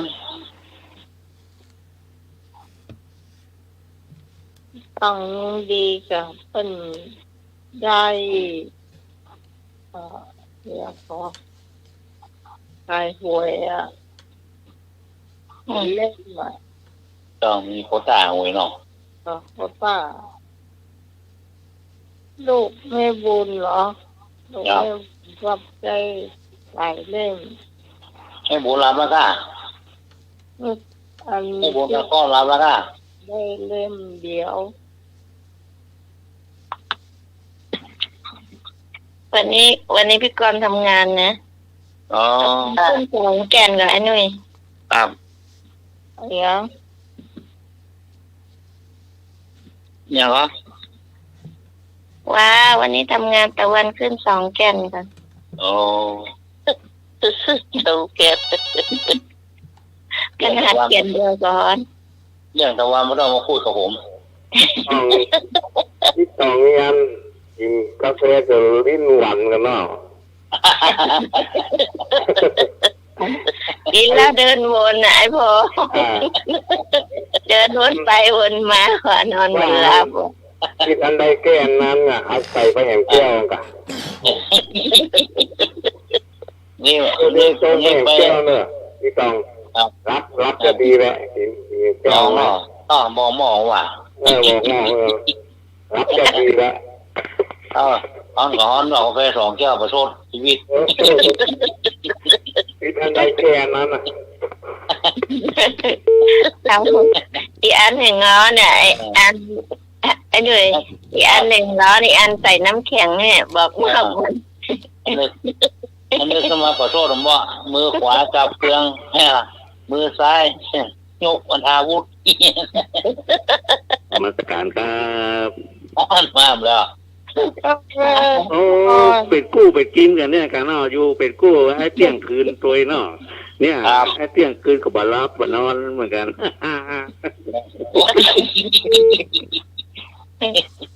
ตัวเขาอยู่เวรไปเที่ยงคืนเราจะไปได้นอนได้อ่ะอยู่เวรเฝ้ายามอยู่ฮะแต่พี่ก่อนจะเฉลยก่อน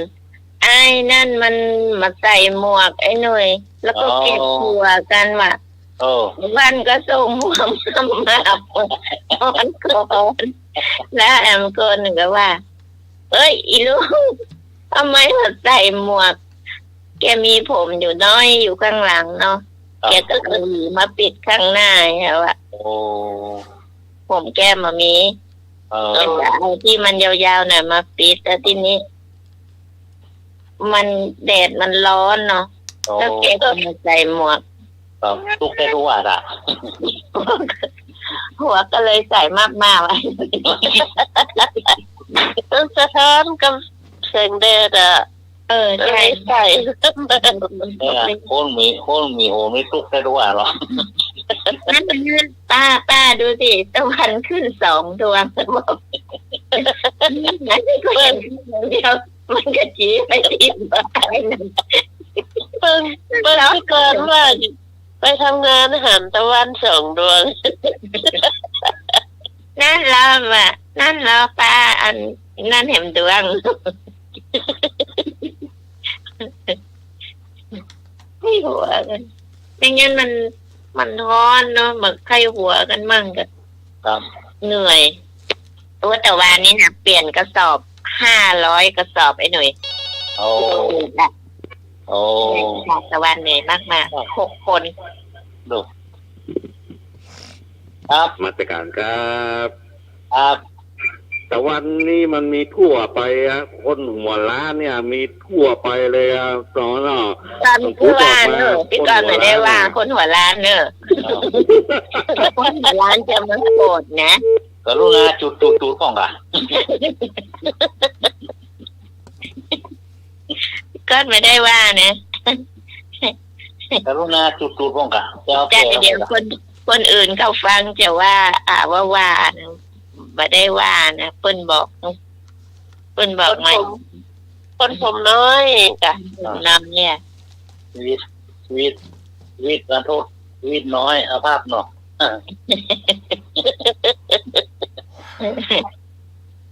เอาเมา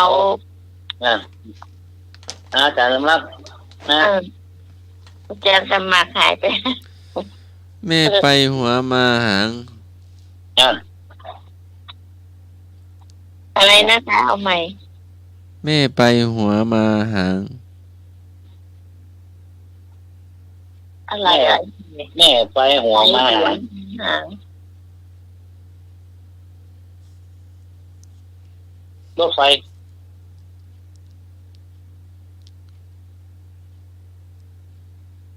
แม่กรตำเข้าแม่พรตำคดเข้า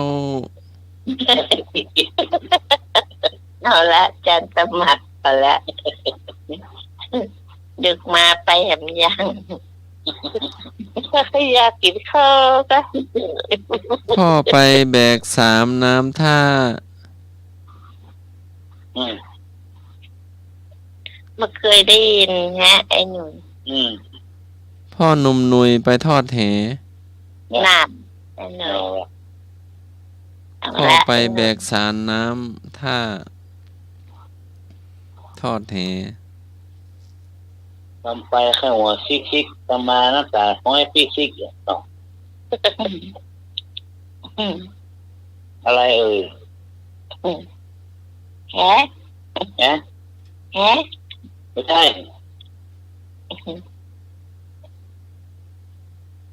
อย่างอย่างคนใจดีคนถูกหวยวันที่ 1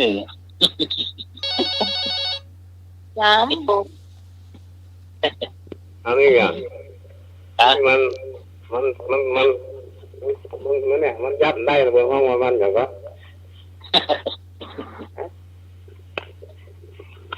ไก่ย่ำได้บนห้องอย่างว่านักตายอดวิจิตรมันแห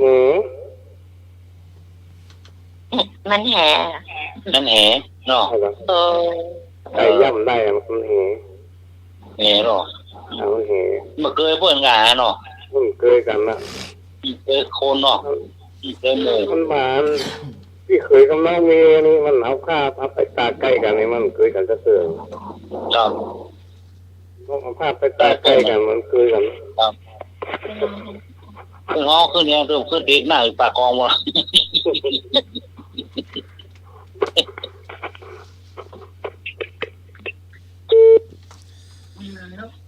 ยามไปสีซอยามมาดักจื้อกือยามไปสีซอยามมาดักจื้อกือ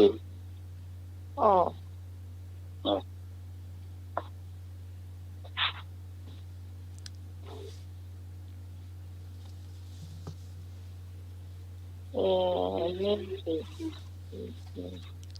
จะรับแบบไหน เฉลย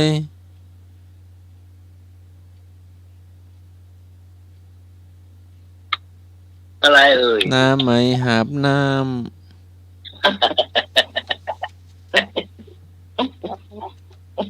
ทำไมนะ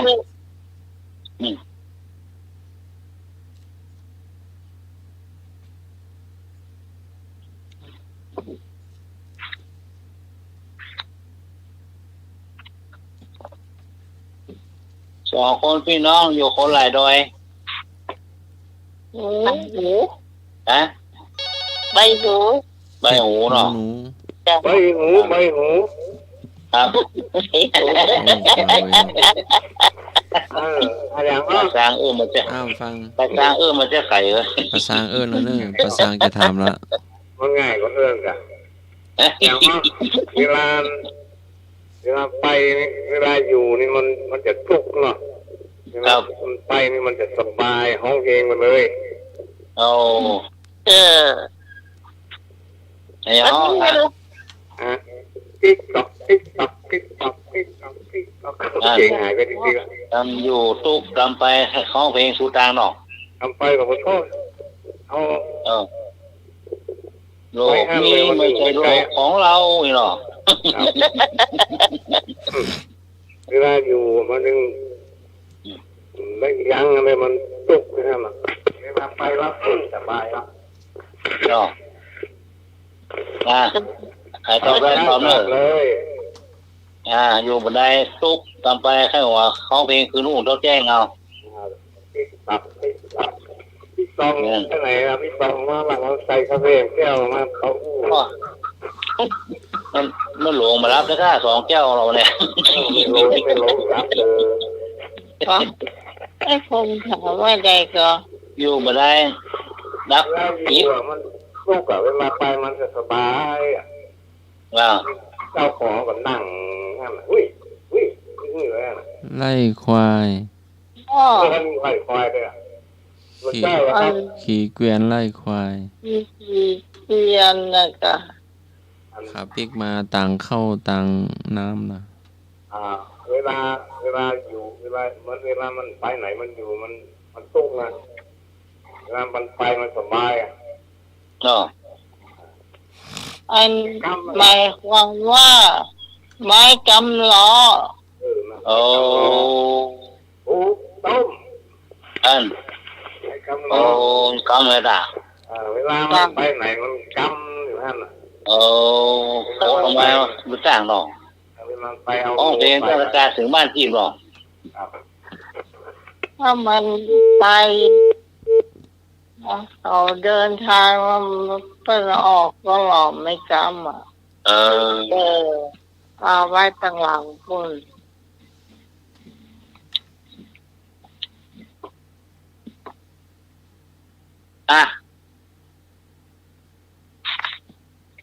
ลงมาเวลาก็หมดนะครับเจ้าหมดละครับหมดงานสันเล่าเนอะคนนี้มันค่ายหัวพ่องเนาะค่ายหัวก็ไม่ได้เนาะนายแก้เสียคนเดียวป้าจะก็แย่ปูจะค่ายหัวคนเดียว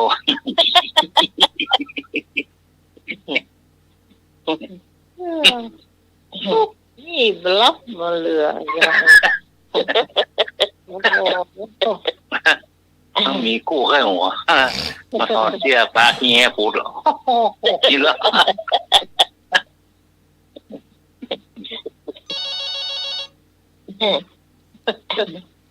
เอามาเพิ่นจะกลับบ้านกันหมดละไอ้หนุ่ย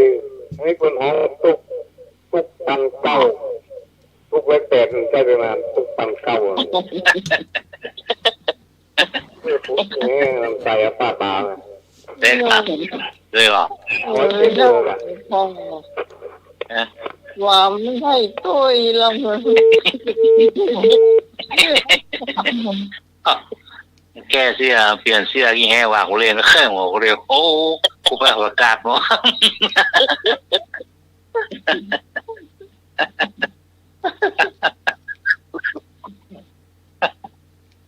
หัวกาดกู รื่องจอนวะ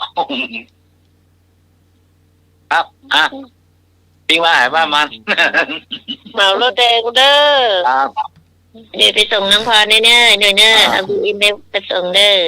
หน่วยนั่งซ้ายเลยเนี่ยรูดไหนโหลดละใจก็ตามคนเดียวเด้อ เจ้าสำหรับค่ำคืนนี้ ขอบคุณพระอาจารย์พระครู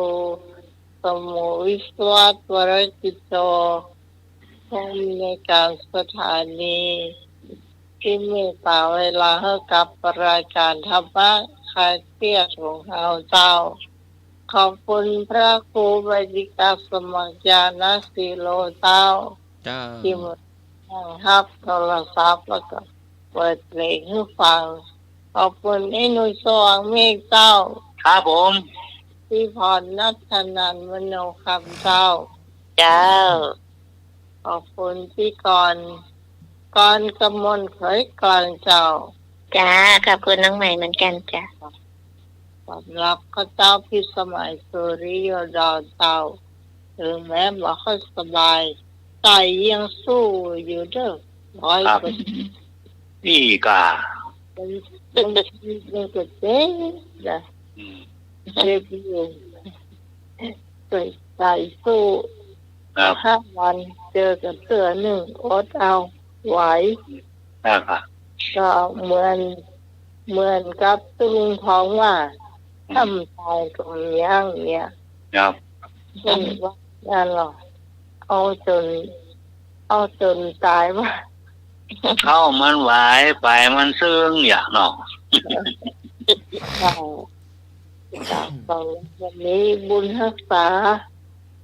เทวดาคุ้มครองพระรัตนตรัยปกป้องคุณผู้ฟังที่ฟังรายการให้อยู่ดีมีสุขเหมือนกันทุกคนสำหรับวันนี้เราต้องไปกันก่อนทุกคนเนาะลากันเนาะเราจะมาปะกันใหม่ต่อติดหน้าเจ้าถ้ามีโอกาสเนาะเจ้าครับ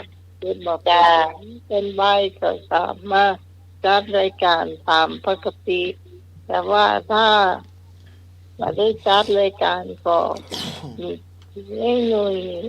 การสมัครที่นั่นจะสีเข้ามาแทนเราสาวก็ยังอยู่เราสาวเนาะในการนี้สาวสำหรับวันนี้ขอบคุณนะเจ้าสวัสดีเจ้าครับของนิมนต์ครับนิมนต์ครับกิจจานุกุปพัสสะกะเลยยะกิจจังพึงทำกิจแก่ผู้ช่วยทำกิจค่ำคืนนี้ก็ไว้พระสวดมนต์เพ็ญเมตตาหยาดน้ำให้บรรพบุรุษผู้มีพระคุณทั้งหลายหลับเป็นสุขตื่นมาเป็นสุขขอกราบนมัสการและเจริญพรสาธุเจ้าพระเจ้ารับรีบ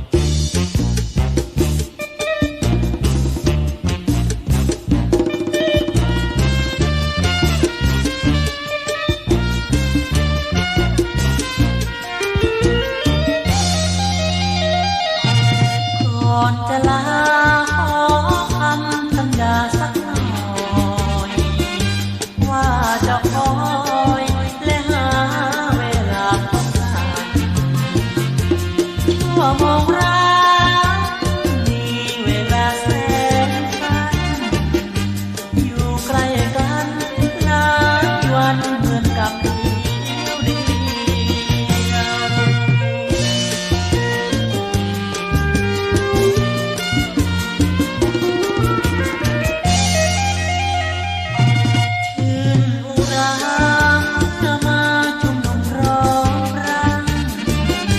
เรียกฉันได้